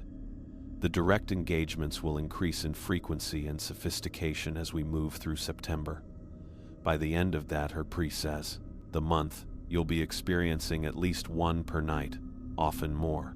The goal is that by maintaining absolute protocol compliance, you eventually reach a point where they stop trying. The engagement ceases because you've become completely inaccessible to manipulation." "How long does that take?" I asked. "It depends on the individual," Marcus said. "For some rangers, 2 weeks. For some, a month. For some, they never quite reach that point, and they have to make a choice in early September about whether they can sustain the rotation through the end of the month." "Have rangers chosen to leave?" "Yes," Marcus said. "It's not a failure. It's a recognition of personal limits. Some people can maintain this level of discipline and isolation, and some people can't. There's no shame in acknowledging which category you fall into, but I knew I wasn't going to leave. I'd passed through something during those late-season rotations, crossed some threshold into a place where the protocols weren't restrictions anymore, they were armor. They were the only thing protecting me from what was on the other side of the boundary. The West Perimeter rotation began on September 7th, 3 nights, which turned into 3 nights of almost continuous direct engagement. The voice at West Perimeter seemed to have access to more personal information than it had at East Perimeter. It knew details about my mother's condition, about the hospital debt, about the rental situation. It offered solutions. If I would just open the door, everything could be different. The debt could be paid. My mother could get better care. I could leave this job, leave the preserve, leave everything behind and start fresh. Each night, I locked myself in a room and maintained silence. Each night, the voice persisted for approximately 30 to 40 minutes before ceasing, and each time it ceased, I felt something like relief. Not that the engagement was over, but that I'd successfully refused it. By the time I got my day off on September 10th, I was running on something beyond ordinary fatigue. My body was working on sheer determination. I weighed myself at the Ranger's Lodge and discovered I'd lost 8 pounds in 2 weeks. I hadn't been eating much, standing all night, didn't leave room for the kind of appetite I'd had at the beginning of the season. But I didn't feel weak. I felt focused, refined, like everything unnecessary had been burned away, leaving only the essential core of what I needed to maintain position. The second late-season rotation at East Perimeter began on September 11th.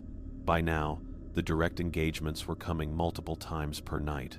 The voice or voices, I was beginning to realize they weren't always the same voice, would try different approaches, different emotional triggers, different compromises and bargains.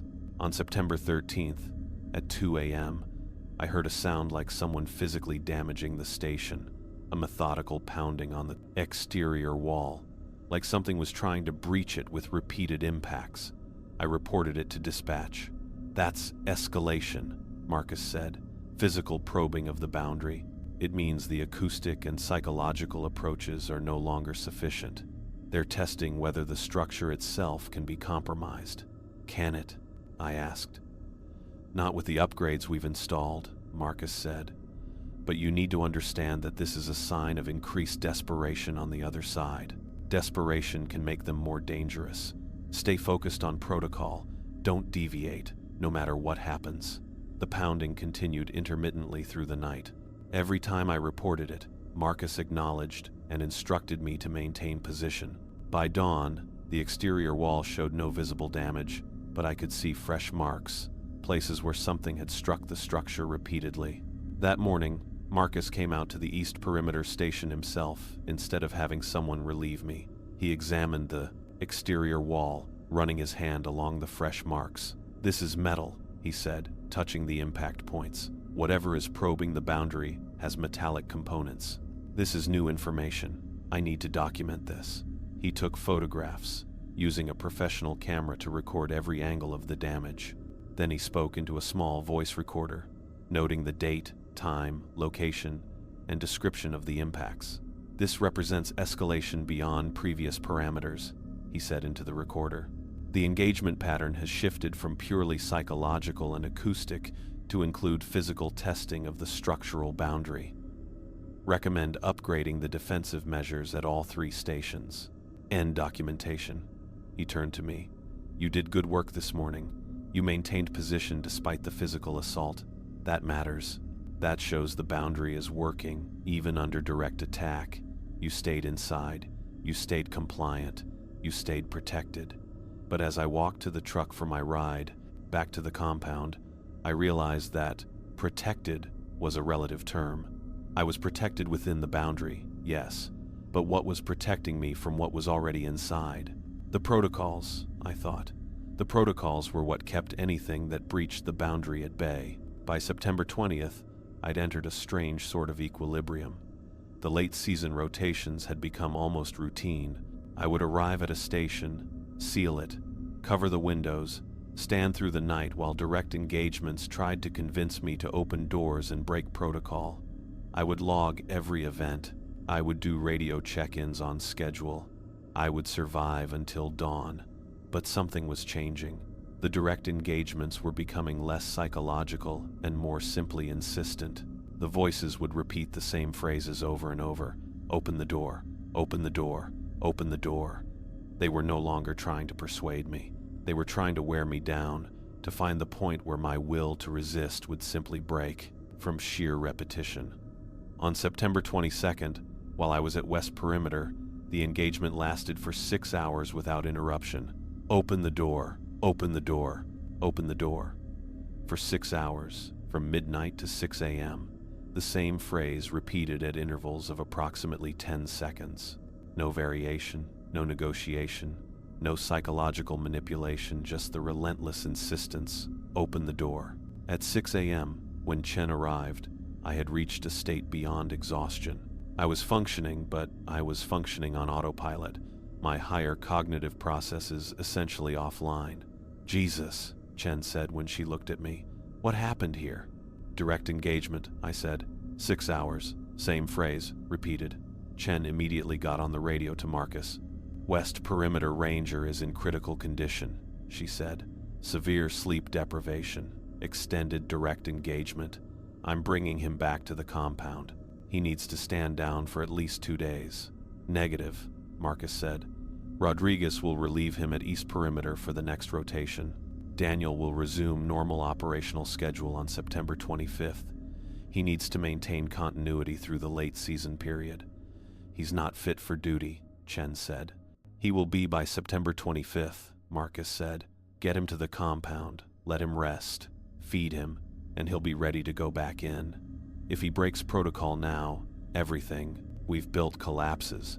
The boundary depends on him maintaining position through the end of the season. I don't remember the drive back to the compound. I remember lying in my bed, staring at the ceiling. I remember sleeping for 14 hours straight, a dreamless, profound sleep that felt like death. I remember waking up and feeling slightly more human.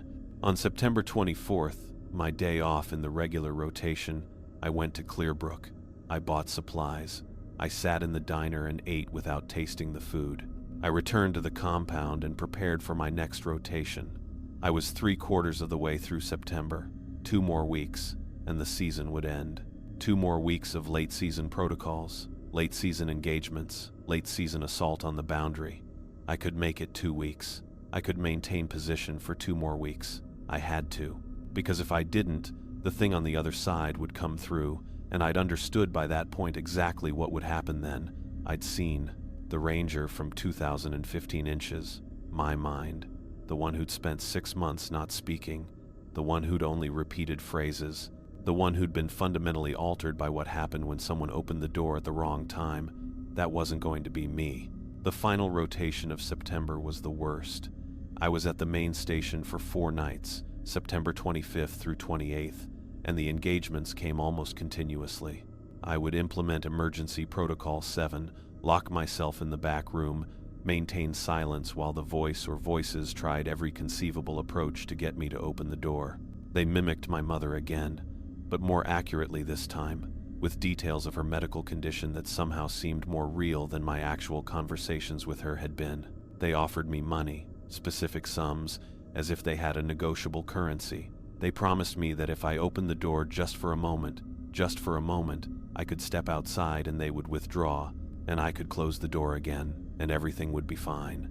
Each offer was a variation on a theme: compromise, negotiate, lower your guard even a fraction of an inch. And each night, I refused. I locked myself in rooms, and I maintained silence, and I did not open any doors. By September 28th, I'd stopped eating. I'd stopped sleeping in any meaningful way. I would go into my maintenance shifts functioning on pure will, doing inventory checks and radio call-ins and logging acoustic events. But the moment I sat down off shift, my body would shut down, unable to even maintain basic consciousness. I would wake up uncertain how much time had passed. On my day off on September 29th, Marcus came to find me in my room. I was lying in bed, staring at the ceiling again, when he knocked. "Come down," he said. "We need to talk." I followed him to the operations room. He sat down and gestured for me to do the same. "The boundary has stabilized," Marcus said. "As of this morning, the acoustic probing has ceased. The direct engagements have terminated. The physical testing of the structure has stopped. We're monitoring continuously, but all indicators suggest that the late season siege has ended." "Why?" I asked. "Because you maintained position," Marcus said. "Every night, every engagement, every test you refused to break protocol. That sends a message. That tells the boundary that this location is secure, that this perimeter is impenetrable, that there's nothing to gain by continued assault. The boundary recognizes and respects discipline." "What happens now?" I asked. "You have 1 more rotation," Marcus said. "September 30th through October 3rd. 3 nights at West Perimeter. Then you're finished. After that, you're released from your seasonal contract. You can go home, see your family, recover from what this season has demanded of you. 4 more days. Just 4 more days, and the season would be over."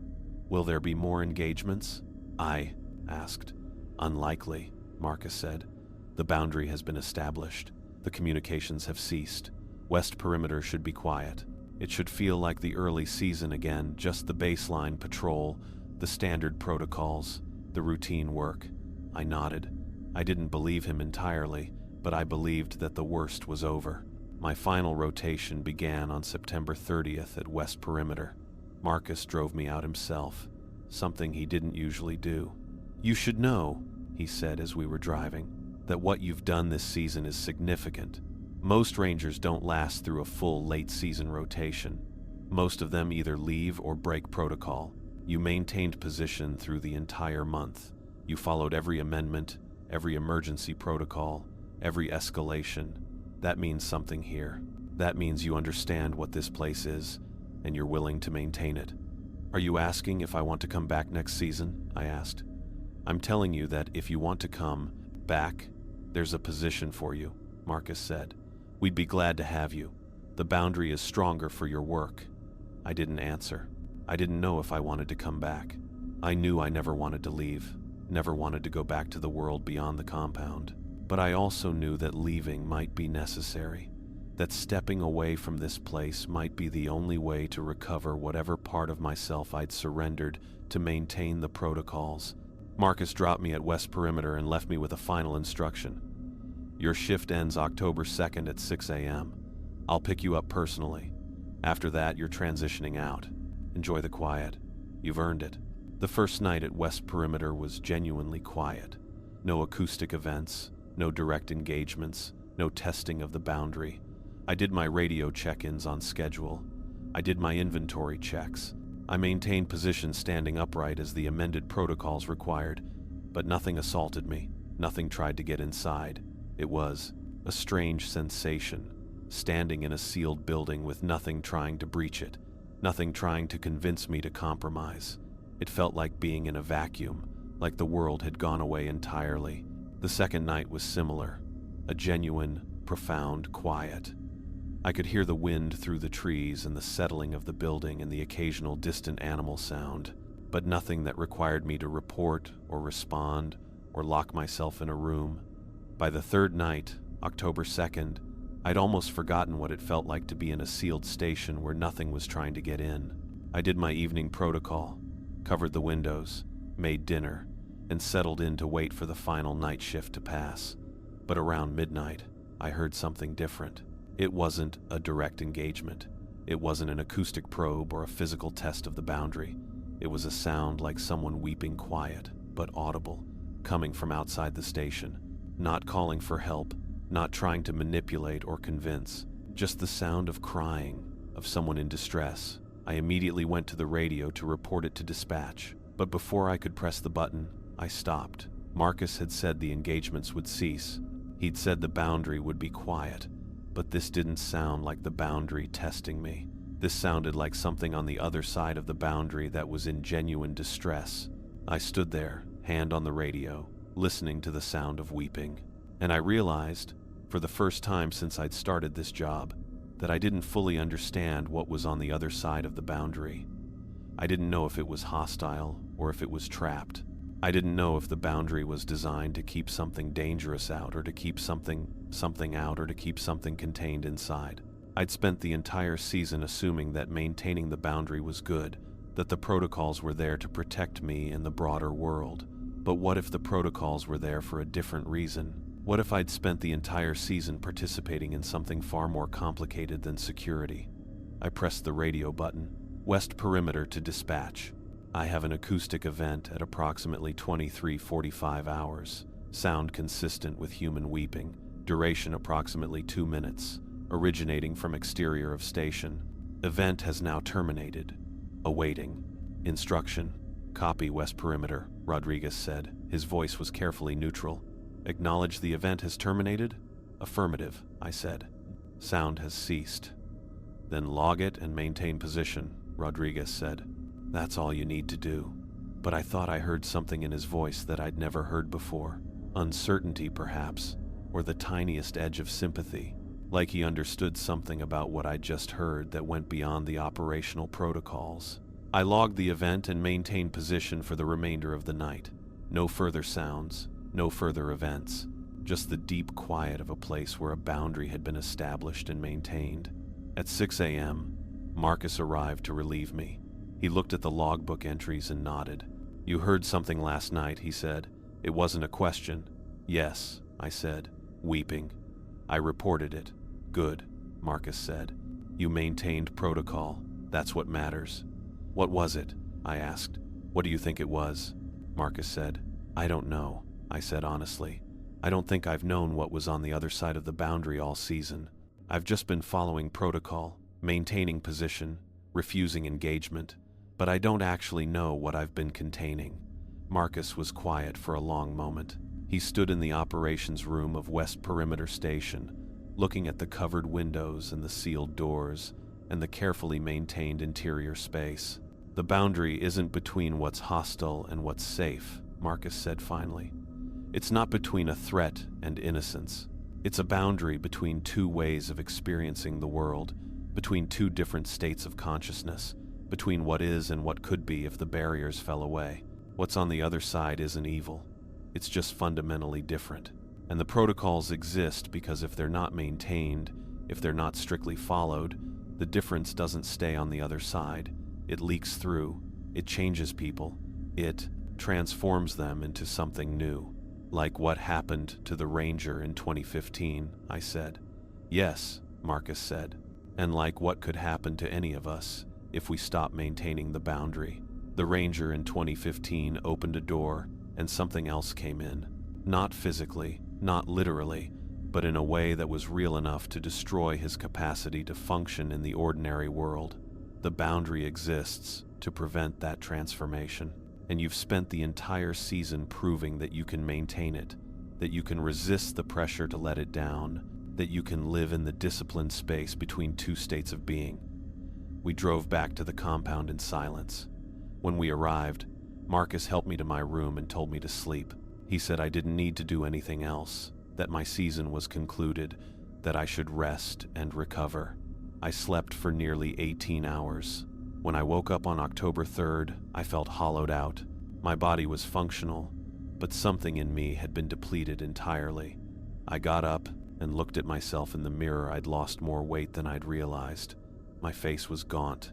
My eyes had taken on a permanent quality of distance, like I was always looking at something beyond the immediate space. Rodriguez had left a note on my desk. Checkout meeting with Marcus at 2 p.m. in the operations room. Be ready to transition. I spent the morning in my room, packing my things. The clothes I'd brought at the beginning of the season didn't fit me properly anymore.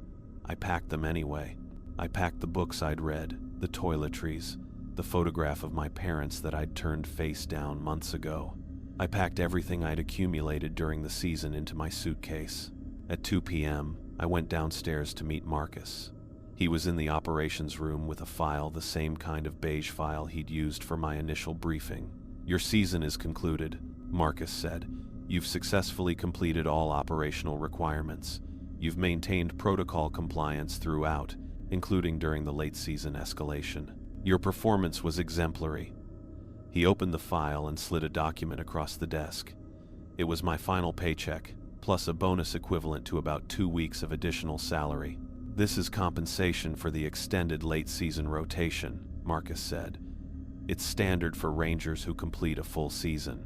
There's also a severance package we give all seasonal Rangers, 3 months of continuation health insurance, and a small bonus to ease the transition back to regular employment. Thank you, I said. I want to give you something else, Marcus said. He pulled out a sealed envelope with my name written on it in his handwriting. This is a letter of reference. It describes your work this season in terms that will be understood by certain employers, not everyone, but the right people. If you decide you want to work in boundary maintenance, in security, in any field that requires the kind of discipline and protocol adherence you've demonstrated, you can use this. It opens doors in places most letters of reference don't. And if I don't want to do that kind of work? I asked. Then you don't use the letter, Marcus said. You go back to the world, you find ordinary employment, you try to reconstruct whatever life you had before Crestwood Range, but I suspect you'll find the ordinary world fairly unintelligible now. After a season here, after the kind of work you've done, it's difficult to go back to pretending that boundaries don't matter, that protocols aren't everything, that discipline isn't the only thing standing between chaos and structure. He was right, and I knew it. I couldn't imagine going back to work as a data analyst, sitting in an office, processing information, pretending that my time at Crestwood Range had been just a seasonal job, nothing more. Everything about that kind of work seemed trivial now, seemed based on a fundamental misunderstanding of how the world actually functioned. "Will you want to come back next season?" Marcus asked. "I don't know," I said. "Maybe, or maybe I'm done. I'm not sure I'm capable of making that decision right now." "That's fine," Marcus said. "Take time to recover. Take time to exist in the ordinary world. If you decide you want to come back, contact me. If you don't, that's fine too. Either way, you've done work here that matters. You've maintained a boundary that protects more than you know." Chen drove me into Clearbrook. I had a reservation at a motel for the night, and from there I would catch a bus back to San Francisco. The drive felt strange, seeing the preserve receding behind me, watching the forest thin out as we descended elevation, feeling the world reassert its ordinary dimensions. "You did good work this season," Chen said as she dropped me off at the motel. "You're the kind of ranger this place needs. Strong enough to hold the boundary, disciplined enough to maintain it, resilient enough to not let the pressure break. If you come back next season, you'll be valuable here. If you don't, you'll at least carry the protocols with you wherever you go." "What do you mean?" I asked. "You'll see," Chen said. "The protocols, they change you. They become part of your thinking, your instincts, your way of moving through the world. You'll find yourself maintaining boundaries in places where you didn't know boundaries needed to be maintained. You'll find yourself resisting engagement when engagement was being offered. You'll find yourself protecting something, even if you don't fully understand what it is you're protecting." I checked into the motel and sat in the room, looking out at Clearbrook's main street. The town looked smaller than it had in September, less real, like a stage set where actors were pretending to have lives. I thought about the sound of weeping I'd heard on my last night at West Perimeter. I thought about what was on the other side of the boundary, what had been pressing against the protocols all season, what had been trying to communicate with me through voices that mimicked family members and strangers who offered bargains and deals. What if it was lonely? What if the boundary wasn't designed to protect the world from something dangerous, but to protect something isolated from the capacity to communicate with the world beyond its boundary? I pushed that thought away. That kind of thinking was dangerous. That kind of thinking would lead me to question the protocols, to doubt the necessity of the boundary, to entertain the possibility that maintaining the boundary was something other than a good thing. That kind of thinking was exactly the kind of thinking that would get you to open a door at the wrong time. I returned to San Francisco on October 4th. My apartment was as I'd left it, cluttered, small, with a kitchen that never quite cleaned properly no matter how much effort I invested. My landlord had cashed the checks I'd sent, so the rent was current. My student loans would resume their regular payment schedule. My life, such as it was, would continue much as it had before. But Chen had been right. I found myself unable to simply slip back into ordinary existence. I went back to looking for data analyst positions, but when I was offered a job, I found that I couldn't bring myself to accept it. The idea of sitting at a desk, working with databases, participating in a system of information processing that had once seemed meaningful to me, it felt hollow. It felt like choosing arbitrary rules over something that mattered. Instead, I found myself gravitating toward the letter of reference Marcus had given me. I used it to reach out to companies that hired security professionals, that managed facilities with restricted access, that maintained boundaries of various kinds. Within 2 weeks, I had an interview at a private security company. Within 3 weeks, I had employment in a role that involved monitoring access points to secure facilities, maintaining protocols, enforcing procedures.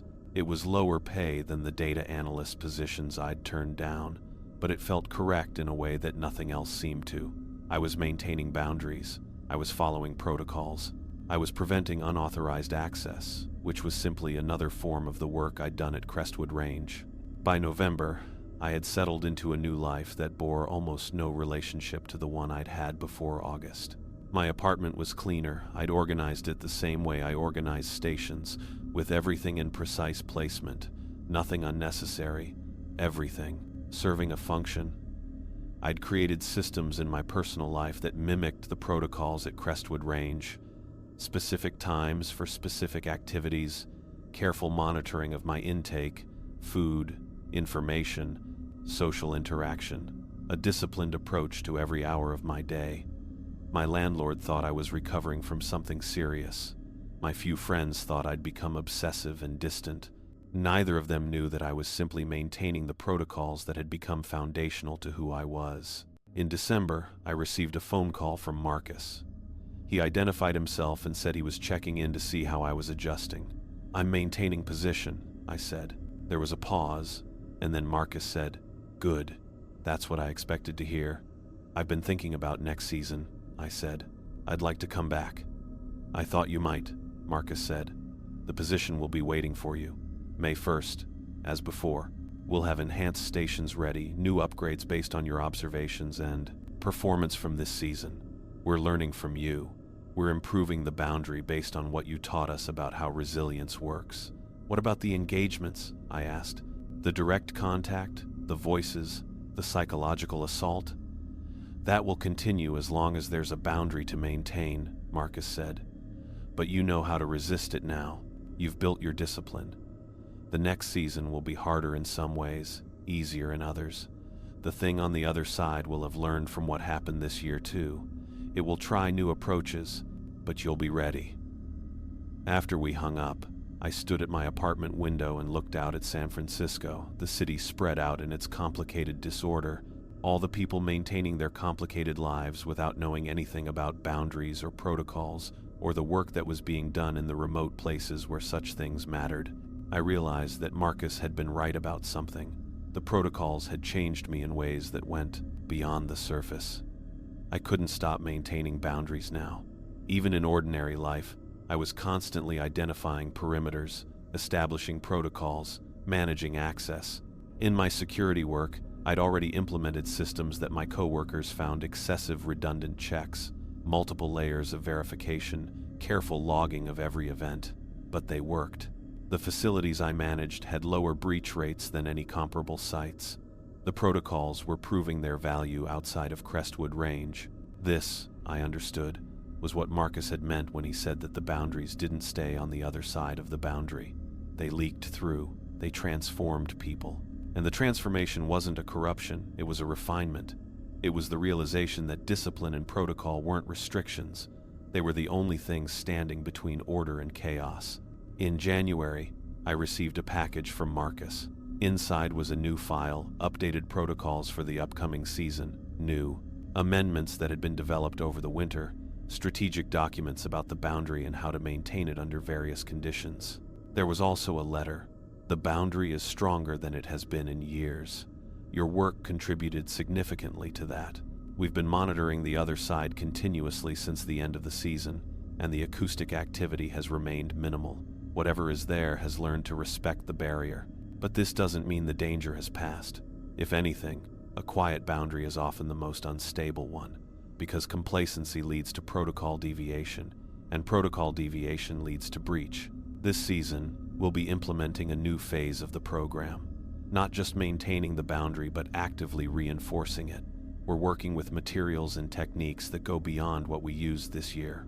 It will require more discipline from you, more commitment to protocol, more willingness to do work that might seem pointless until you understand its true purpose. If you're willing to commit to this next level, you have a place here. If you want to step back, to return to ordinary security work or other employment, that's also acceptable. But my sense is that you won't want to step back. You've tasted what it's like to maintain something that matters. Everything else will feel trivial by comparison. Come back. The boundary needs you, and you need the boundary. We'll show you what can be accomplished when discipline and purpose align." The letter was unsigned, but it was clearly from Marcus. I read it several times. I thought about my parents, about my life before Crestwood Range, about all the things I'd left behind to take this job.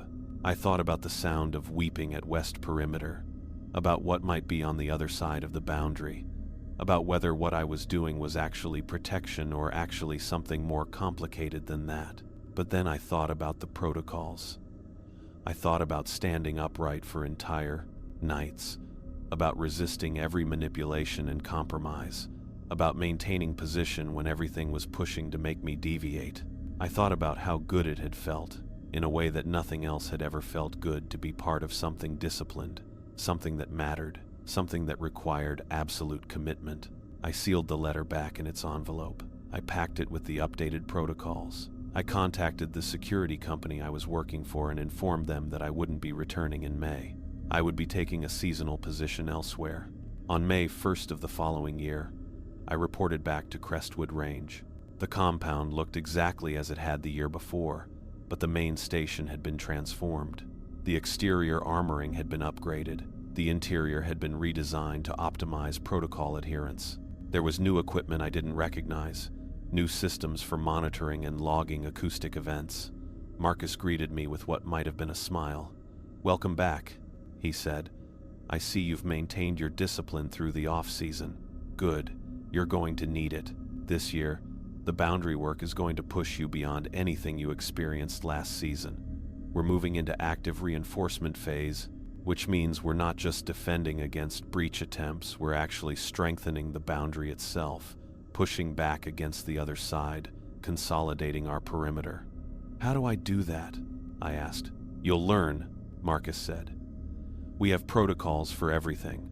Trust the protocols, maintain your discipline, and you'll discover what you're truly capable of. This season, you're not just protecting the boundary, you're helping us expand it." He walked me to my assigned station, the main station again, but now with additional equipment, additional security systems, additional tools I didn't yet understand how to use. "Your first shift begins tonight," Marcus said, 8 p.m. until 6 a.m. All amendments from last season remain in effect. New amendments will be issued as needed, and there's one thing you should know." "What's that?" I asked. "The thing on the other side is no longer trying to breach the boundary," Marcus said. "It's no longer attempting direct engagement with you. It's learned that you won't deviate, but that doesn't mean it's gone quiet. What it's doing now is adapting. It's learning our protocols. It's learning our systems. It's learning how we maintain the boundary so it can figure out how to work with the boundary instead of against it." "What do you mean?" "I mean," Marcus said, "that the engagement is no longer about him getting you to open a door. The engagement is now about making you question whether the boundary should exist at all. It's asking deeper questions. It's no longer trying to compromise your protocol adherence. It's trying to compromise your conviction in the protocols themselves." I understood then, with a clarity that felt almost like pain, what I'd actually agreed to by coming back. I hadn't agreed to maintain a boundary. I'd agreed to defend a boundary whose purpose I didn't fully understand against an adversary whose true nature I'd never be able to directly perceive. But I'd made my choice. I'd stepped back across the threshold into the preserve. I'd committed to the protocols. And now, like the rangers who'd come before me, I would spend my season maintaining position, following procedures, refusing engagement, all in service of something that existed beyond my comprehension. "I'm ready," I told Marcus. He nodded. He looked satisfied, the way someone looks when they've placed a pleased, valuable tool in exactly the right position. "Good," he said. "Get some rest. Your shift begins in 14 hours. Welcome back to Crestwood Range." I went to my room, the same room I'd occupied the previous season. The calendar on the wall was still from 3 years ago, the same one that had been here when I'd first arrived. The faded image showed a forest landscape that looked almost exactly like the one outside my window. I lay down and tried to sleep, but sleep wouldn't come. Instead, I sat in the darkness and listened to the forest surrounding the station, listened to the subtle sounds of the preserve, listened to the quiet hum of the protocols that governed my existence. And somewhere, on the other side of the carefully maintained boundary, something else was listening too. Something that had learned from my resistance, something that was preparing for the season ahead, something that knew my name and knew my weaknesses and knew exactly how to exploit the cracks in my discipline. But I had learned too. I'd learned that the cracks didn't matter as long as you maintained position. I'd learned that doubt was just another form of engagement. I'd learned that the only way to win was to stop questioning whether you should be playing the game at all and simply accept that the protocols were everything. At 8 p.m., I did my initial checks. I covered the windows with their multi-layer protection. I sealed the doors. I logged into the system and began my first radio check of the season. Main station to dispatch. Security code Alpha 279. Daniel reporting for duty. I am awake, aware, and maintaining position. Over. Copy. Main station, Marcus said, and his voice over the radio sounded like the only real thing in the world. Welcome to Late Season Protocol Phase 2. Standing by for all transmissions. Maintain discipline. Copy, I said. Maintaining discipline. I set down the radio and looked out at the covered windows, at the sealed doors, at the elaborate systems designed to keep the boundary intact. I thought about the thing on the other side, the thing that was learning my protocols and my patterns, the thing that had learned I would not deviate. I thought about the choice I'd made to come back here, to accept this work, to commit to protocols I didn't fully understand in service of a boundary whose true purpose I might never know. And I realized, with a certainty that felt almost like peace, that this was where I belonged now. This was the only place where the world made sense, where structure and discipline and adherence to protocol meant something real. Everything else, the world beyond the boundary, the ordinary life I'd tried to return to, the possibilities I'd surrendered, all of it was secondary now. The boundary was everything. Maintaining it was everything. And I had become the person who would maintain it. No matter what came, no matter how long the season lasted, no matter what price I had to pay, I stood upright in the sealed station and waited for the night to begin. Somewhere in the darkness outside, something that was not quite animal and not quite human and not quite intelligible to my conscious mind was also waiting. It was learning my rhythms. It was studying my patterns. It was preparing for another attempt to find the place where my discipline would fail. But it would not find that place, because I was no longer the person who could fail. I was the person who maintained position. I was the person who followed protocols. I was the person who had surrendered everything to keep the boundary intact. And as long as the boundary existed, I would be here, standing in sealed rooms, covered windows, resisting every engagement, maintaining absolute protocol compliance. This was my purpose now. This was what I'd become. The forest pressed close around the station, and in its depths, things that existed on the other side of the boundary continued their patient work, learning from the year before, adapting their approaches, searching for the cracks in the armor of discipline. But there were no cracks. There was only protocol. There was only the boundary. There was only me, maintaining position in the darkness, waiting for the endless night to either break or go on forever. And I was finally, completely, entirely at peace. The En Chen said, "Go clean up and sleep. I'll secure the station." I went upstairs and looked at myself in the bathroom mirror. I looked exactly like someone who hadn't slept and had spent the night terrified. My face was pale, my eyes red, my jaw clenched tight. I showered in water that felt too cold even though it was supposed to be hot. I got dressed in clean clothes, and then I went downstairs to find Marcus waiting for me in the kitchen. "Sit," he said. I sat. "What you experienced tonight is not unprecedented," Marcus said. "It happens. It happens particularly when the weather is active and when the barriers are thin." "Barriers?" I asked. "What barriers?" "The ones maintained by the protocols," Marcus said. "The ones you followed perfectly tonight. You didn't open the door. You didn't go outside.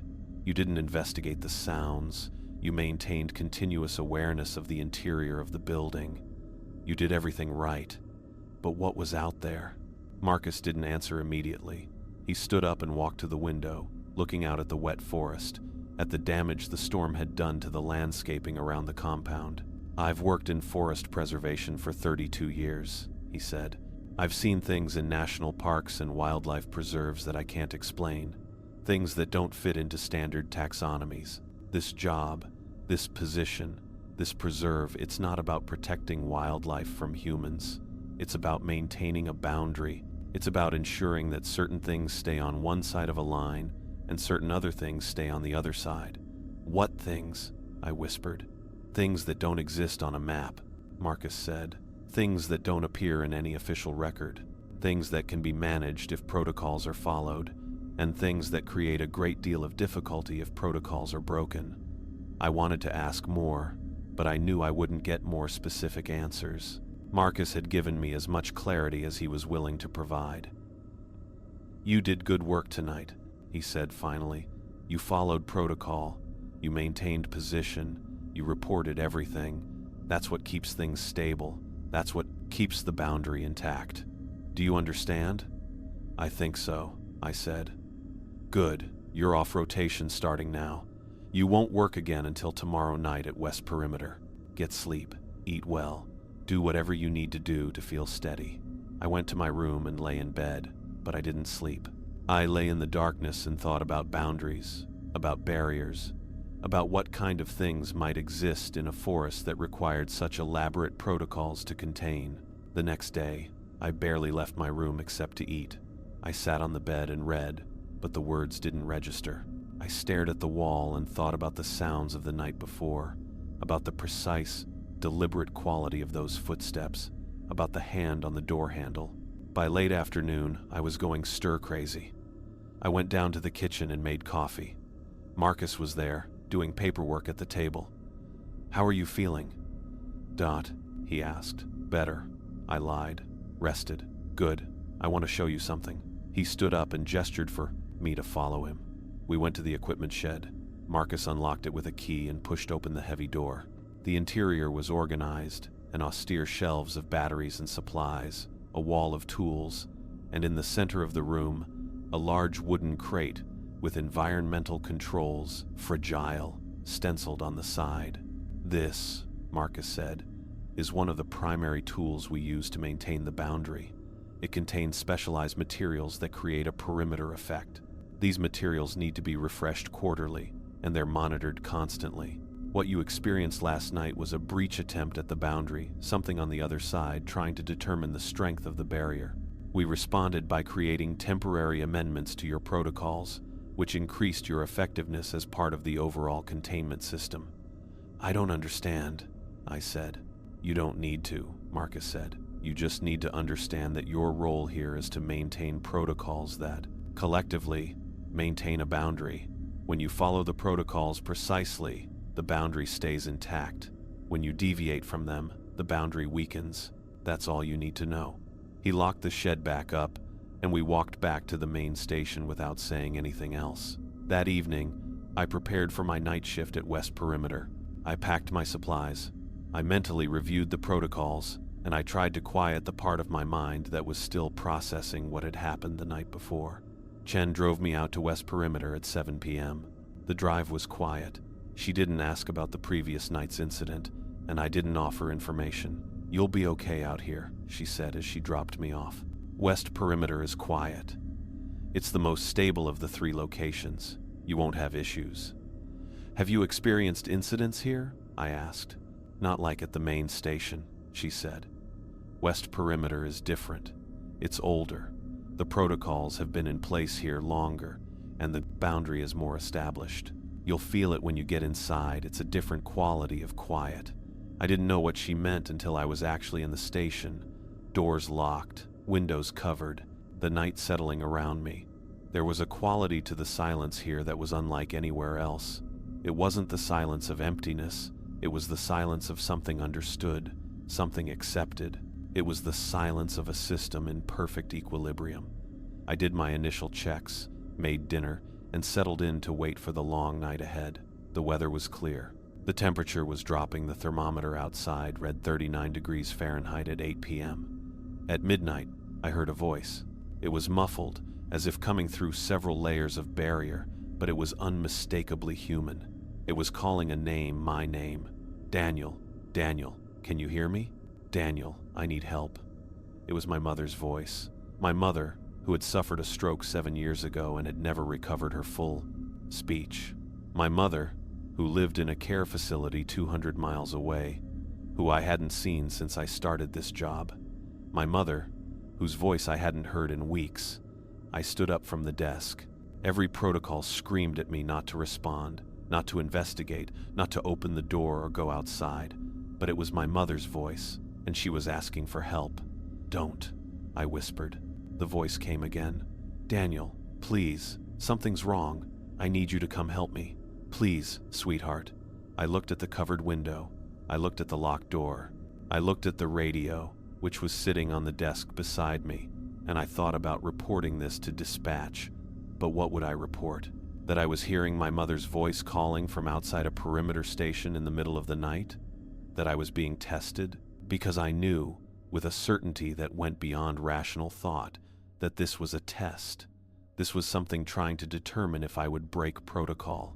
This was something probing that boundary, looking for weakness, looking for the exact moment when I would choose emotional connection over operational discipline. I picked up the radio. My hand was shaking. Dispatch, this is West Perimeter. I have an acoustic event. Female voice, mimicking a familiar family member, requesting I exit the station. Duration approximately 30 seconds. Event terminated. No further activity. Over. Copy, West Perimeter, Marcus said immediately. He'd been listening. He'd been expecting this. You did exactly right. Maintain position.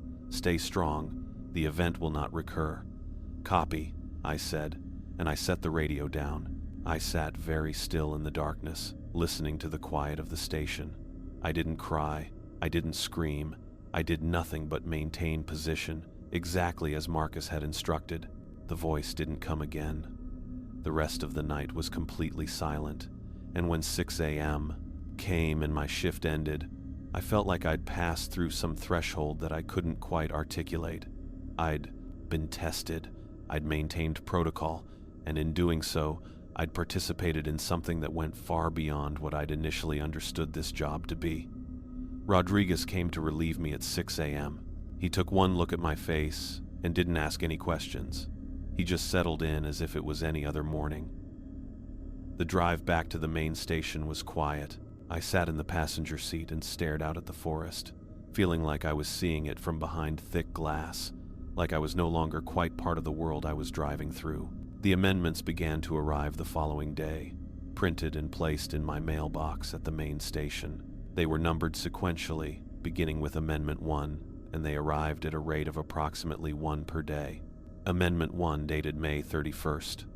All window coverings must include multiple layers. No single layer of paper or cloth is sufficient. Use at least 2 materials, paper taped to the frame, then opaque cloth hung inside. This is mandatory for all 3 stations. Amendment 2, dated June 1st. Counting of footsteps must now include notation of rhythm. If footsteps are even, note regular rhythm.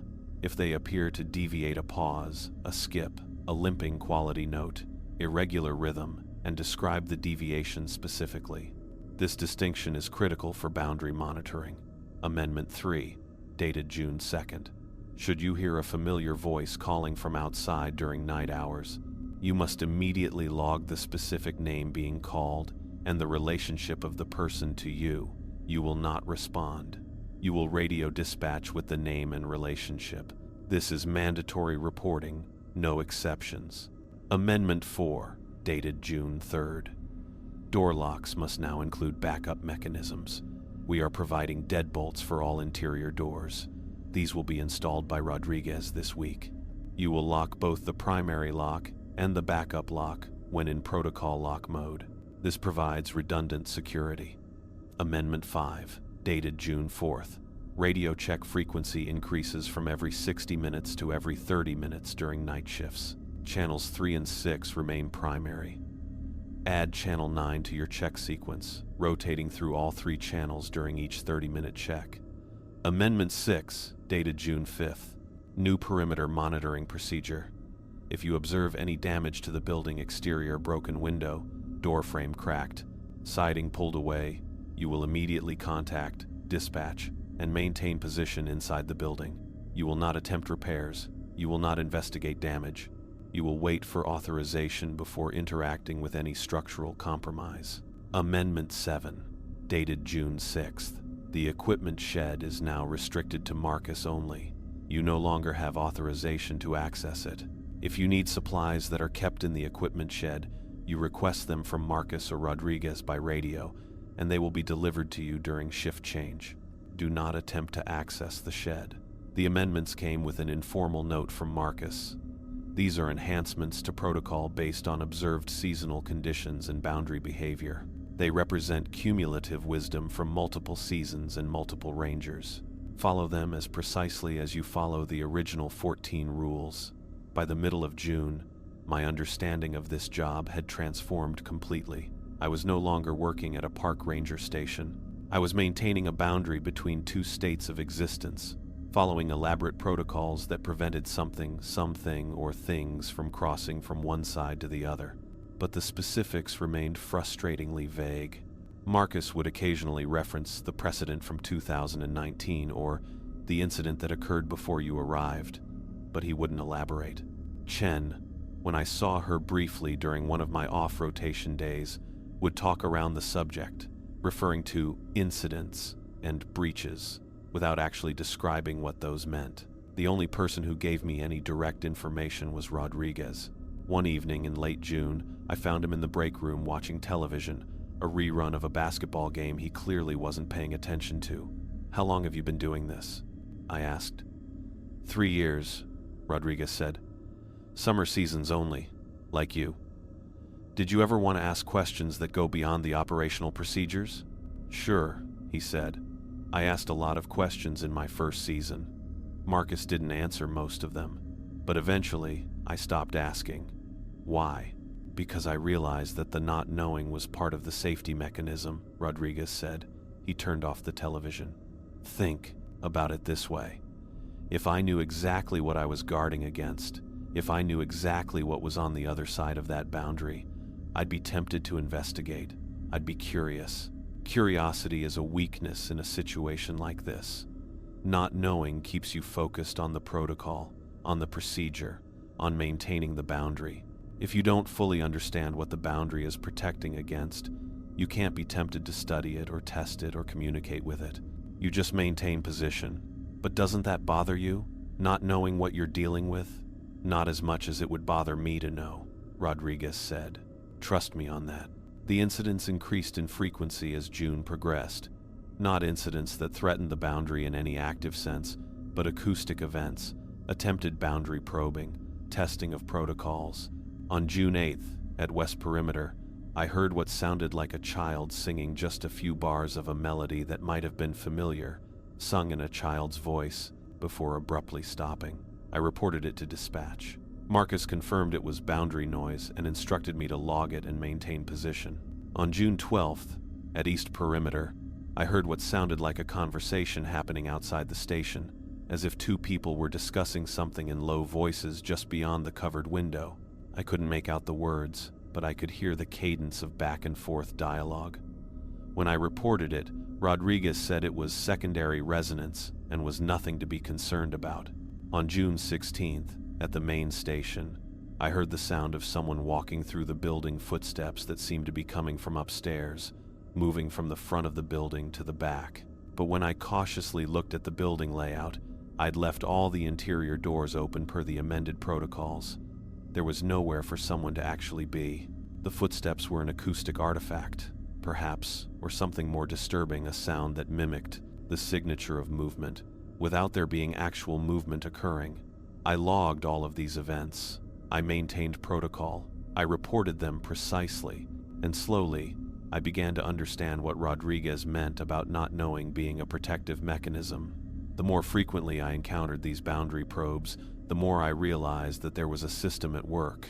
These weren't random events. They followed patterns. They tested specific vulnerabilities. The voice of my mother had been a test of emotional attachment. The child singing had been a test of response to innocence. The conversation had been a test of curiosity. Would I try to understand what was being said? Each incident was a probe looking for a crack in the protocol, a moment of weakness where I might deviate from procedure in response to an emotional trigger or intellectual curiosity. And each time I maintained protocol, I felt the boundary strengthen. It was as if my compliance was reinforcing something, making the barrier more solid, more impenetrable.